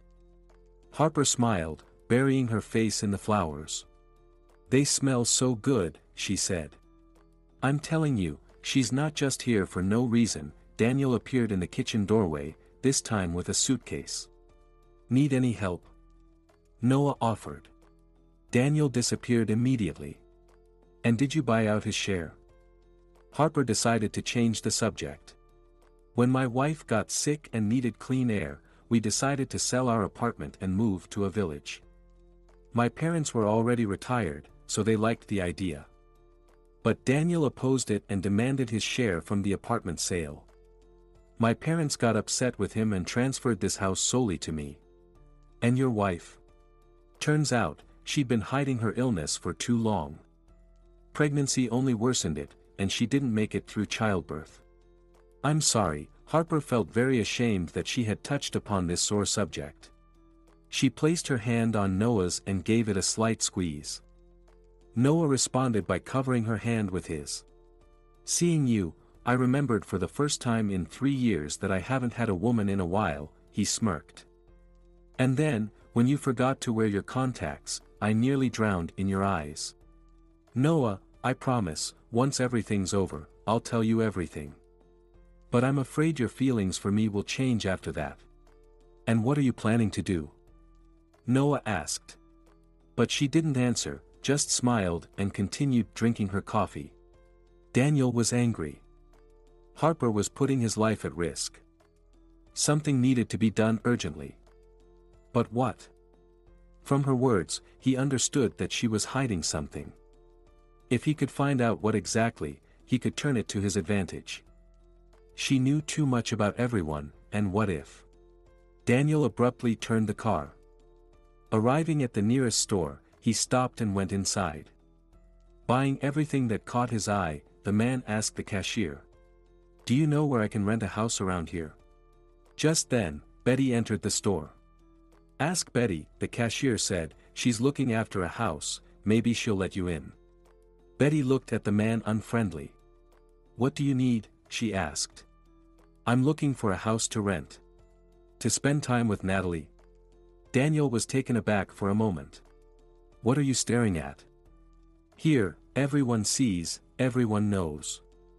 "Only Billy doesn't know about you and Natalie," Betty remarked. "You're mistaken. Natalie and I have purely friendly relations," Daniel explained. Sure, Betty chuckled. So, about the house? Daniel asked. I'll pay. Okay, let's go. Money won't hurt, just pay up front, Betty replied. Daniel immediately took out the money. Betty took it, counted the bills, and pocketed them. Come by tonight, I'll clean up first, it's been ages since anyone set foot in that house, Betty said. Having bought nothing, Betty left the store. She didn't particularly like this Daniel. She wouldn't have let him into that house, but she needed the money. Approaching Frances's house, the old woman hesitated for a moment, then went inside.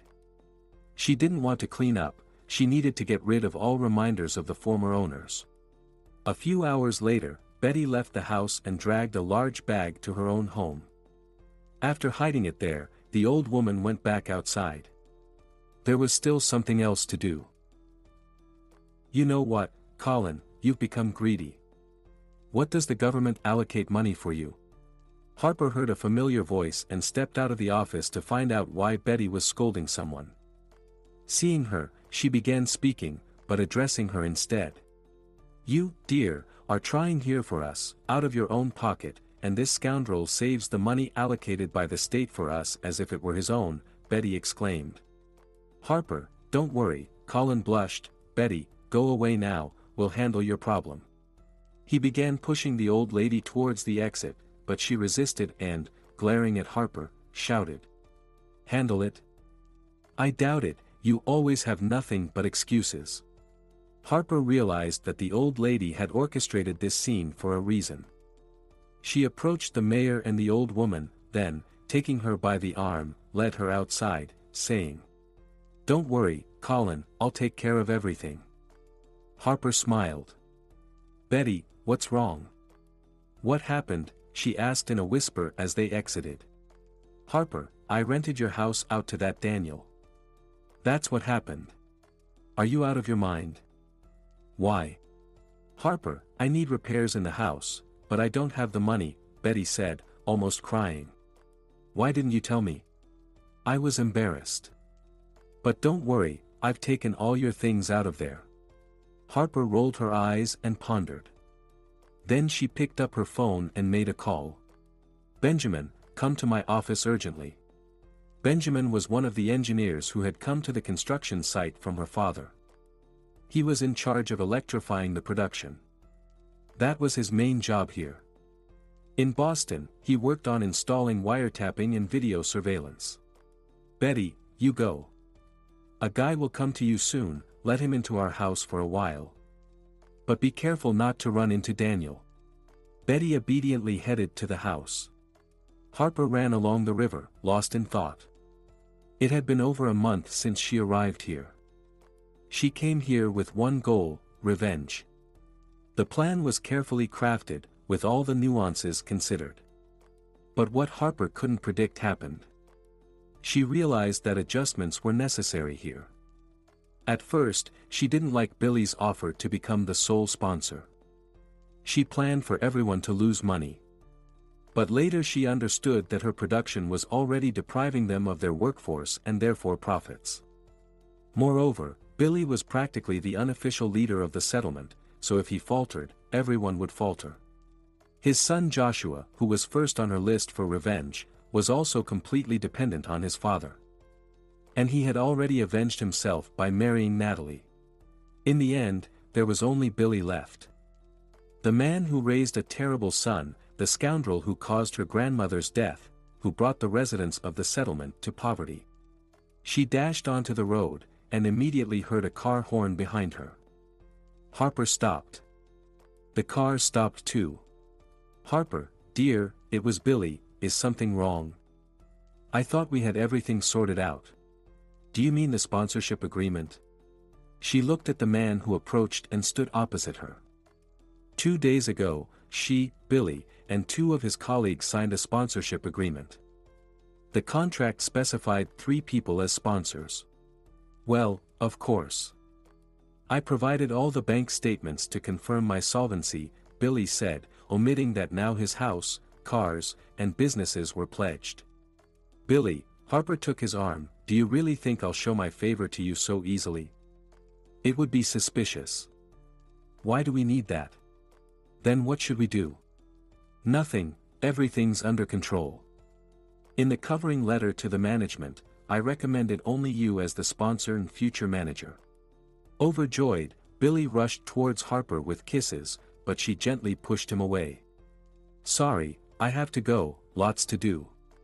Billy ran to his car, while Harper continued her walk and urgently called her father.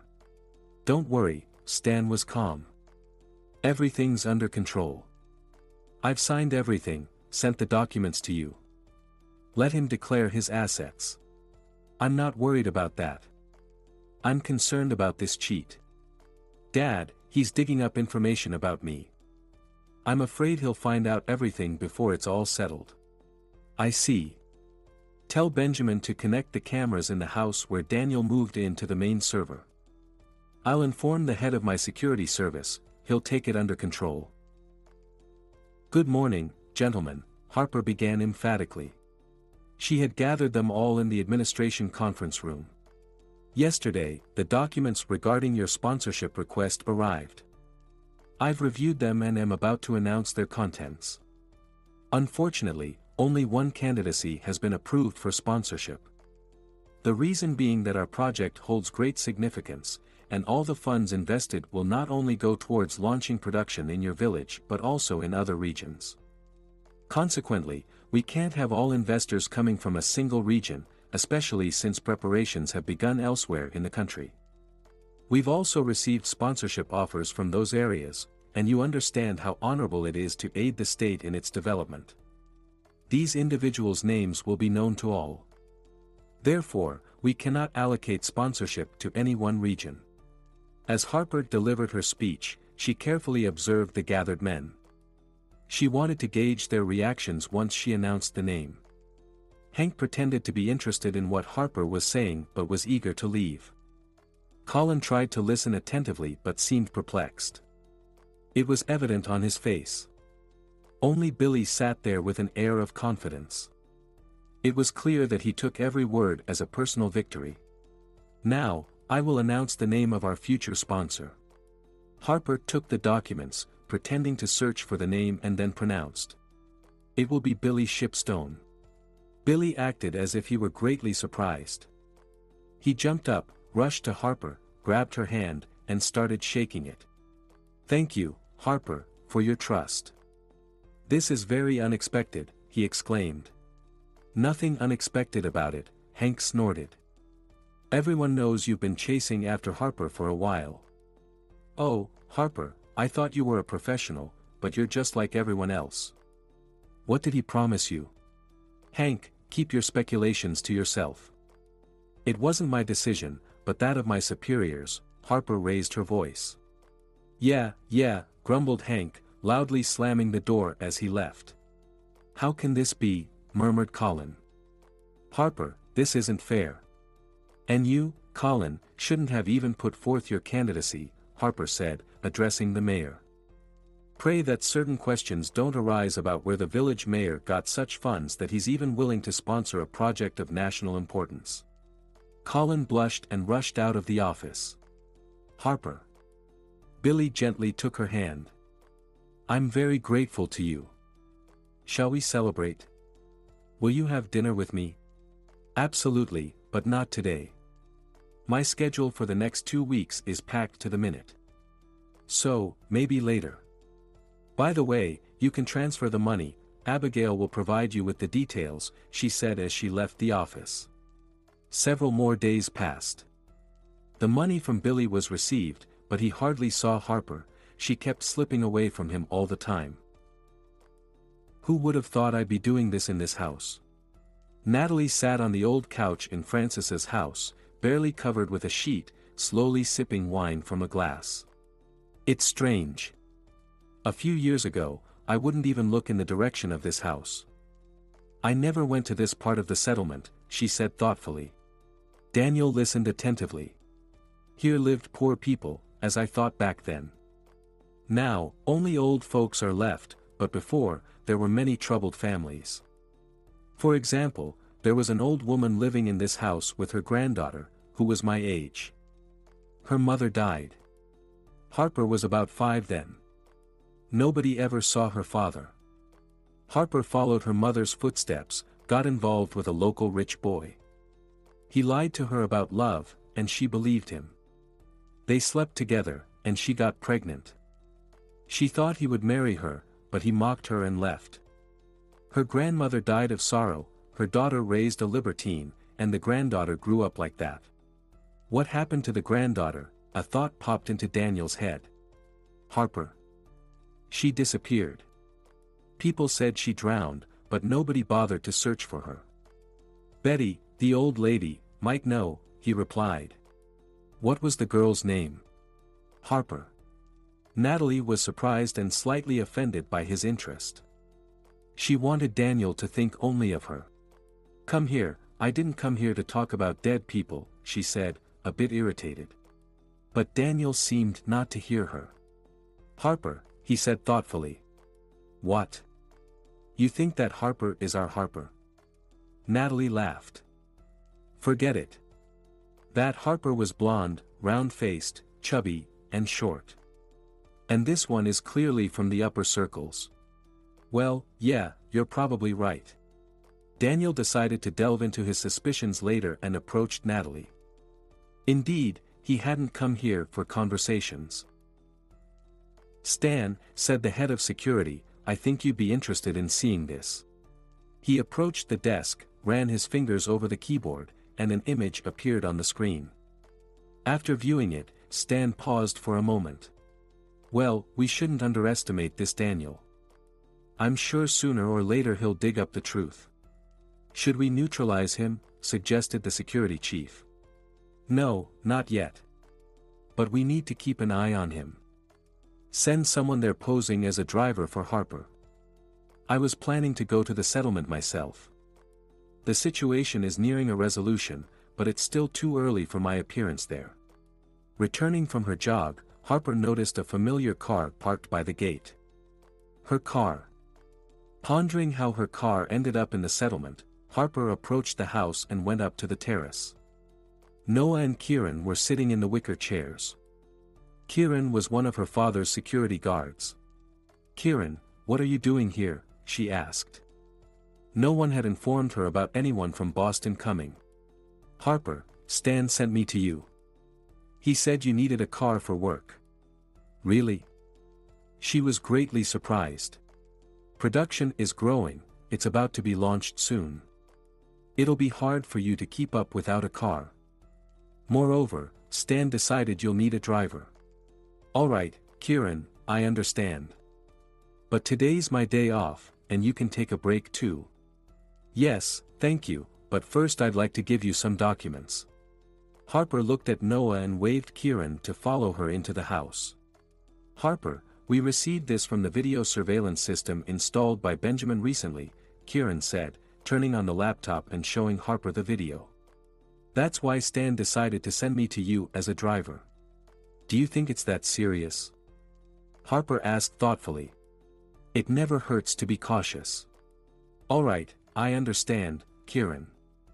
But today I have no intention of leaving the house, so you can rest. Great. Then I'll go get my things. Noah lounged in the deck chair, dozing off, while Christy romped around the garden with the puppy. Harper wished this idyllic scene could last forever. You've got a good boss, even provided you with a bodyguard, as if sensing you've got an enemy here, Christy remarked. They always show up when there's big money involved, Harper replied. By the way, Daniel hasn't left anywhere, Noah said. He's staying on the outskirts in an abandoned house. Maybe he's just fallen for Natalie and doesn't want to leave her, Harper speculated. Perhaps. Although I never noticed such sentimentality in him before. Most likely, it's dangerous for him to go anywhere right now. Dangerous? Harper pretended to be surprised. Harper, you know perfectly well what I'm talking about. Harper decided to stop pretending she didn't understand and simply looked attentively at Noah. Let's make a deal. I understand your reluctance to reveal who you are and why you're here. But I ask you, if I suspect something, don't try to dissuade me. I'd rather be prepared for your true self than be caught off guard. But honestly, sometimes I feel like shaking you until you spill everything and give me the chance to protect you, or prevent you from doing something foolish. I've already done all the foolish things one could do, and I've paid for them, she said, sadly smiling and leaning against him. Daniel pondered. Something told him that the Harper living in his brother's house and the Harper from the house he rented were somehow connected. He asked Betty who lived here. But she replied that it was her acquaintance, who had long since passed away. The cantankerous old lady definitely knew something but wasn't saying. Who was that wealthy boy the girl was dating? Considering there were only a few wealthy families in the settlement, he could try to find him. Of the wealthy kids in the settlement, only Natalie and Joshua remained. The next day, Daniel headed into town in the morning. He called Natalie and arranged to meet her at a cafe. She was happy and rushed off to get dressed. Going to see your lover, a drunken Joshua stood in the doorway.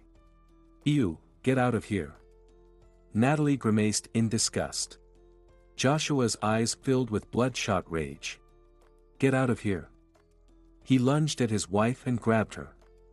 Why didn't you tell me, get out, at the wedding? You were trembling with excitement, wanting to marry me. And now you're kicking me out. You're not going anywhere, you'll stay home and fulfill your wifely duty. Yeah, just right now, she said. Natalie, summoning all her strength, pushed her husband away. Joshua recoiled, releasing her, and she flew out of the room. Rushing into the yard, she sprinted to her car and got in. Frantically, she dialed her father's number as Joshua lunged at the car, pounding on it. Dad, this scoundrel is beating me. Hank hurriedly arrived, not alone, but with his driver. Together, they pulled the raging Joshua away from his daughter's car. Take her home, Hank instructed his driver, and I'll go see Billy. Dad, you go ahead. I need to go to a meeting, Natalie said, eager to be in Daniel's arms as soon as possible. For what meeting? Her father asked, surprised. A business one, I'll explain later, she said, driving off without waiting for a response. Minutes later, Hank was in Billy's office. Meanwhile, Harper was standing in the new workshop. Tomorrow, this workshop would start operating, and in a couple of weeks, the entire production would be up and running. The opening of the enterprise was planned with great ceremony. Her father and several high-ranking officials would attend. That's when everything would be settled. What are you going to do? Daniel and Natalie were lying in bed at the hotel. Of course, I'm going to file for divorce, Natalie replied. I don't understand what you saw in him. Didn't you have the opportunity to move to a big city and find a suitable husband there? You're beautiful, smart, from a good family. You know, I didn't want to study. And my father wouldn't have let me go to the big city just like that. Here, in the village, everyone knows each other, and it's better to be a big fish in a small pond. But why Joshua? There was no one else. Everyone left right after school, and I was in love with him back then. Did he love you? Daniel asked. He loved everyone back then. Especially enjoyed tricking the village girls into thinking he was in love with them. They'd start planning weddings seriously. How we laughed at them later. Natalie laughed, not noticing Daniel's frown. Sweetheart, why don't we continue our conversation at my place? You can go home, check the situation, and I'll get everything ready for our meeting. Natalie smiled and quickly got dressed. They each got into their own cars and drove off. On the way, Daniel thought about what he had heard from Natalie. There was a good chance that the man who wronged that Harper was Joshua. And if it was him, then it could be assumed that Harper came back to take revenge. But where had she been all these years? And who was supporting her? He needed to find pictures of that Harper urgently. My love, he called his lover, do you have any old childhood photos? I want to see you as a little girl. Why? Natalie asked, surprised. So I can imagine what our children might look like, Daniel said, realizing he was probably in trouble. Natalie was so delighted she was nearly speechless. Promising to look for the photos, she rushed home, changed quickly, put on makeup, grabbed all her albums, and hurried back to Daniel. Daniel looked at the photo of Harper that he had secretly taken yesterday. Natalie had brought all her albums, and he had to listen to her and admire her childhood photos for a long time until she finally showed her class photo. And here's that Harper. Could this ugly duckling be our Harper? Daniel agreed that it didn't seem possible and secretly took a photo with his phone. He transferred the photo from his phone to his computer and opened Photoshop. He made the hair wavy and chestnut-colored, slimmed down the figure, reduced the cheeks, changed the eyes to brown, dressed her in a fashionable modern dress, and... The photo now showed Harper, the businesswoman. Grabbing his laptop, Daniel rushed out of the house but was stopped by a large young man at the door. "Who are you? What do you want?" Daniel shouted. "Calm down," the man said. He approached Daniel, grabbed him by the arm, and forced him to sit on a chair. "Do you know why I'm here?" "No," Daniel tried to play dumb. "You swindled some very serious people out of a lot of money. I promised to find you and bring you back. But the container they gave me for you is too small." The guy pulled a bag out of his pocket, "so I'll have to bring just one part. Maybe your head. I'll pay everything back." Daniel was terrified. "Of course, you will. But my clients need compensation." The man shook the bag. "Let's make a deal," Daniel said, tears streaming down his cheeks. "I'll transfer all the money I have to your accounts." Another man entered the house. "Who are you?" The man with the bag stared at the newcomer. "He owes us a little something as well, but it's different. I'm Kieran, Stan's personal driver." The newcomer extended his hand. "Is this the guy?" The man with the bag extended his hand in return. "Yes, that's him. By the way, he's here in the village right now." "Well then, let's make a deal. As soon as he transfers the money to us, he will be at your complete disposal, and the bosses will sort things out among themselves." An hour later, the first man left the house, leaving the bag on the chair. "They took everything I had," Daniel exclaimed in despair. "But that's still better than losing your life," Kieran replied as he headed for the door. "Oh, and don't bother with your Photoshop. No one cares about that anymore. And make sure to thank Harper. She convinced her father to let you live." Kieran walked out, leaving Daniel sitting there, staring blankly into space. Billy was driving to Harper's office. Posters announcing the grand opening of the new factory were plastered all over the village. There would even be a formal ceremony where the manager of the facility would be announced. Billy was puzzled by Harper's silence and decided to get to the bottom of it. Arriving at the office, he burst into her room, not paying attention to the man standing by the window with his back to the door. He began asking questions as soon as he entered. "Harper, when are you going to tell me?" "I need to prepare," Billy said. "What are you talking about?" Harper asked, puzzled. "My appointment." "What else?" Billy responded. "What appointment?" Harper asked coldly. "What do you mean, what appointment?" "Harper, have you forgotten? You promised me." Billy whispered menacingly. "You said I would head this facility." "No, that's what you said," Harper replied. "I never made any promises. You came up with this idea and appointed yourself. You're not fit to lead this kind of operation. You're too greedy. Do you understand what you're saying?" "I gave up everything I had for this," Billy shouted. "That was your personal decision. You were warned about the amount and all the details. If you don't remember, read the papers," Harper said. "Do you know what I'm going to do to you for this?" Billy yelled and lunged at Harper but stopped abruptly when he met the stern gaze of the man who had turned away from the window. "Stan. You." Billy stammered, paling. "You two know each other?" Harper asked, surprised. Her father had arrived late in the evening without any prior notice. "Yes, Harper, but I know him from a very different side. An even nastier side than you do." He's responsible for your mother's death, Stan revealed. Harper's eyes widened in shock. Your mother led a promiscuous life, but she was selective about her men. Billy didn't appeal to her, and he didn't like that. He beat her severely, and the last blow was fatal. To cover his tracks, he dumped her body in a ditch far from his house. Because of her lifestyle, no one investigated her death, Stan continued. Harper grabbed the back of a nearby chair as her vision darkened. Billy stood there, gasping for air. Stan helped his daughter into a chair and gave her some water. Are you wondering how I know all this? Your accomplice told me everything.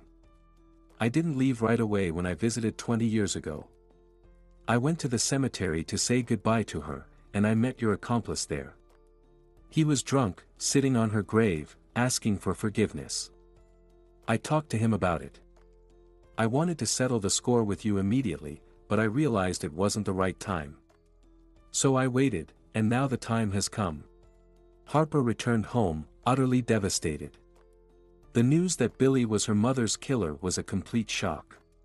Why didn't you tell me everything from the start? She asked her father as they drove home. Because you wouldn't have been able to carry out your plans with a clear head. While we can eventually come to terms with our own misfortunes, the tragedies of our loved ones can throw us off balance. You needed a clear mind and cold resolve, he replied. But what am I supposed to do with all this now? She asked. If you want, you can go to the police, and he'll be imprisoned.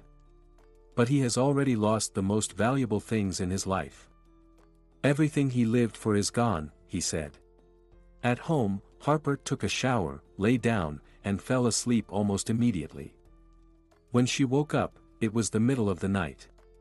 The house was silent. After sitting in bed for a while, she decided to go to the terrace for a cup of tea. Noah was sitting on the terrace. He silently poured her a cup of tea. How are you feeling? Stan said you weren't well, he asked. Thank you, I'm feeling better, Harper replied. Do you already know? About Billy? Yes, Stan told me everything. And they caught Daniel. The people he crossed caught up with him. Your driver arrived just in time, otherwise, they would have. Noah trailed off. He lost all his money, by the way. And he found a photo of a girl, photoshopped it, and realized it was you. He was rushing to show it to someone. So, everyone knows about me now? Harper asked. Yeah, Noah confirmed. And what's going to happen with us now? She asked. I'd really like for something to happen between us. But we come from different worlds. I can't provide you with the life you're used to. And I can't become a part of your family. I don't want to be a kept man. So, I suggest we meet occasionally until you find someone more suitable, Noah said. Noah, that's not what I wanted to hear from you. Everything you just said is nonsense. People only say that when they want to end a relationship. You found a convenient excuse. Well, I hear you and understand. Good night, Harper said. She got up and went to her room. I thought you were a smart man. From the stairs leading to the second floor, a shadow emerged into the light. It was Stan. You could have come up with a better excuse. I wasn't making excuses, Noah protested. Maybe I just chose the wrong words. Are you really that proud? Stan asked. Proud? I could marry your daughter right now. But then what? What can I offer her? Noah replied. You can give her your care and support, restore her faith in people, and help her forget all the hardships she's faced. That's worth far more than material wealth, believe me. I would never have built my empire if I could love someone. But I had no one, so I worked and worked to fill the emptiness inside. I only stopped when I found out I had a daughter and brought her home. Believe me, love moves mountains and dries up seas. Noah, you're a good man. If Harper means something to you, you'll do whatever it takes to be worthy of her. I know you can do it. And if you can't, I'll just rip your head off, Stan said. Sounds like a solid plan, Stan, Noah smiled. The next morning was not kind to Harper. She woke up with intense nausea and barely made it to the bathroom in time. Her head was pounding, and she felt weak all over. Could it be a stomach flu? Or maybe I was poisoned? Harper wondered. She called Kieran. "Kieran, take me to the hospital, quietly, so no one knows." They slipped out unnoticed. At the hospital, Harper described her symptoms and was sent for tests. While waiting, she talked with the doctor, who asked her detailed questions about her recent health. "Why do you think you're poisoned?" "These symptoms are also common in pregnant women," the doctor said. "Unfortunately, I had an abortion a few years ago. The doctor then told me I wouldn't be able to have children anymore." "Well, we'll know more once the tests are done, and then I can prescribe treatment." A nurse came in with the results. The doctor studied them for a long time, frowning, then smiling mysteriously. Finally, he put the papers down and looked at Harper. "Well, young lady, I have news that's not only delightful but also a bit puzzling." "Don't keep me in suspense," Harper said. "I want to congratulate you. You're definitely pregnant. It's early, about 4 to 5 weeks. If you want to keep the pregnancy, you need to take care of yourself, rest more, and avoid stress. I'll prescribe you some vitamins. Come back in a month." Harper left the clinic with a radiant smile. "Is everything all right?" Kieran asked worriedly. "Everything's perfect. Wonderful. Magical." Harper kissed him on the cheek and jumped into the car. During the drive, Kieran received a call. After listening, he said, "All right," and hung up. Harper was too absorbed in her thoughts to pay attention. She didn't notice anything until Kieran stopped the car and said, "We're here." She stepped out without thinking and found herself in front of her grandmother's house. "Kieran, why did you bring me here?" she asked in surprise. "Go inside, and you'll see. Don't worry, I promise you'll like it." She walked to the house, opened the door, and found herself in a fairy tale. The whole house was decorated with flowers, candles were burning everywhere, and in the middle of the room was a beautifully set table. Standing beside it was Noah. He walked over to Harper and took her hand. "Harper, I was a fool. I said a lot of stupid things yesterday, and I'm sorry. I was scared that I couldn't be a good husband for you, but I love you so much and can't live without you. I'll do everything I can to give you the life you're used to." Noah pulled out a small box from his pocket and got down on one knee. "Harper, will you marry me?" Overwhelmed with emotions, Harper couldn't utter a word. Tears streamed down her cheeks, and all she could do was nod. Noah leaped up and embraced her, showering her tear-streaked face with kisses. "Are you really saying yes? You'll marry me? You're not worried about my modest income?" "I'm not picky," Harper laughed. "I fell in love with you that evening when you took off your lenses. I got lost in your eyes and knew I'd never want to leave. I love you too. And of course, I'll marry you. But on one condition, you won't worry about your income anymore. You'll do what you love and take care of us. Okay, I promise." "Wait, us?" Noah looked at her in surprise. "I'm pregnant. It's still early, but I already have a picture." Noah lifted Harper in his arms and spun her around the room. The celebration was in full swing. Tables lined the town square, people were eating, drinking, and having fun, and nearby, a small park with children's rides added to the festivities. Harper, her father, and Noah sat together at a table. The day before, Harper and Noah had visited a beauty salon where she had washed out the dye from her hair. "So, when are you planning the wedding?" Stan turned to his future son-in-law. "We're thinking at the end of summer." Noah glanced at Harper, who smiled back at him. "Great. Now it's time. Let's go, daughter. It's time to introduce the general manager of the new plant to the people." Harper shrugged and followed her father. They walked up to the stage set up in the square. "May I have your attention, please?" Stan shouted into the microphone. Dear friends, we've heard many kind words about your new plant, but I'm sure you're all wondering who will be running it. So, let me introduce you to the general manager. Please welcome someone you all know, Harper. The crowd cheered and clapped, and a stunned Harper turned to her father. But Dad, why me? Aren't you happy? Stan looked at his daughter sternly. No, of course, I'm happy. This is my creation. Then what's the problem? You're staying in here anyway. Knowing you, I think you'd go crazy without work. You created this plant, and you should be the one to run it. I understand, Dad. Thank you. But I'll need a deputy soon. They had already stepped off the stage and stood near their table. Betty approached them. Are you worried you won't have enough time for your family? Stan asked, puzzled.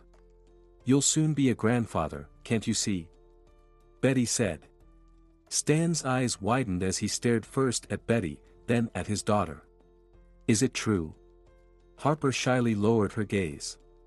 Harper's dream of a modest wedding didn't come true. The entire village celebrated with them. Tables were set up in the town square, the same place where all the festivities took place. Natalie handled the menu. She had become the official caterer for the factory workers, opening a cafeteria on the factory grounds with Harper's permission. Her cafe now operated regularly, and a modern club was soon to open. Her father, Hank, became the official supplier of raw materials for the new factory. Daniel handed over all his money and asked Natalie for forgiveness. She forgave him and agreed to marry him. Daniel avoided repeating his past mistakes, gave up cheating, and started actively helping his future wife with her business. Billy turned himself into the police. After Stan announced the name of the factory's general manager, Billy transferred all his assets, which were pledged to the bank, and went to the police station. He was imprisoned. In jail, he turned to religion and, after serving his sentence, went to a monastery. Joshua quit drinking and approached Harper. After hearing his apologies for the past, she allowed him to work in one of the factory's departments. Management spoke highly of him, and colleagues whispered that he had started a romance. Harper started a major renovation at home. Noah didn't object but made sure his wife ate well, didn't lift heavy things, and didn't overwork. Stan regularly visited his daughter, becoming very tender and anxious as he awaited his grandchild. Christy comforted him. Grandpa, don't worry so much, Dad will handle it, she said. Stan would hug Christy, burying his face in her hair, and find some peace. Harper and Noah were happy and wanted to have a large,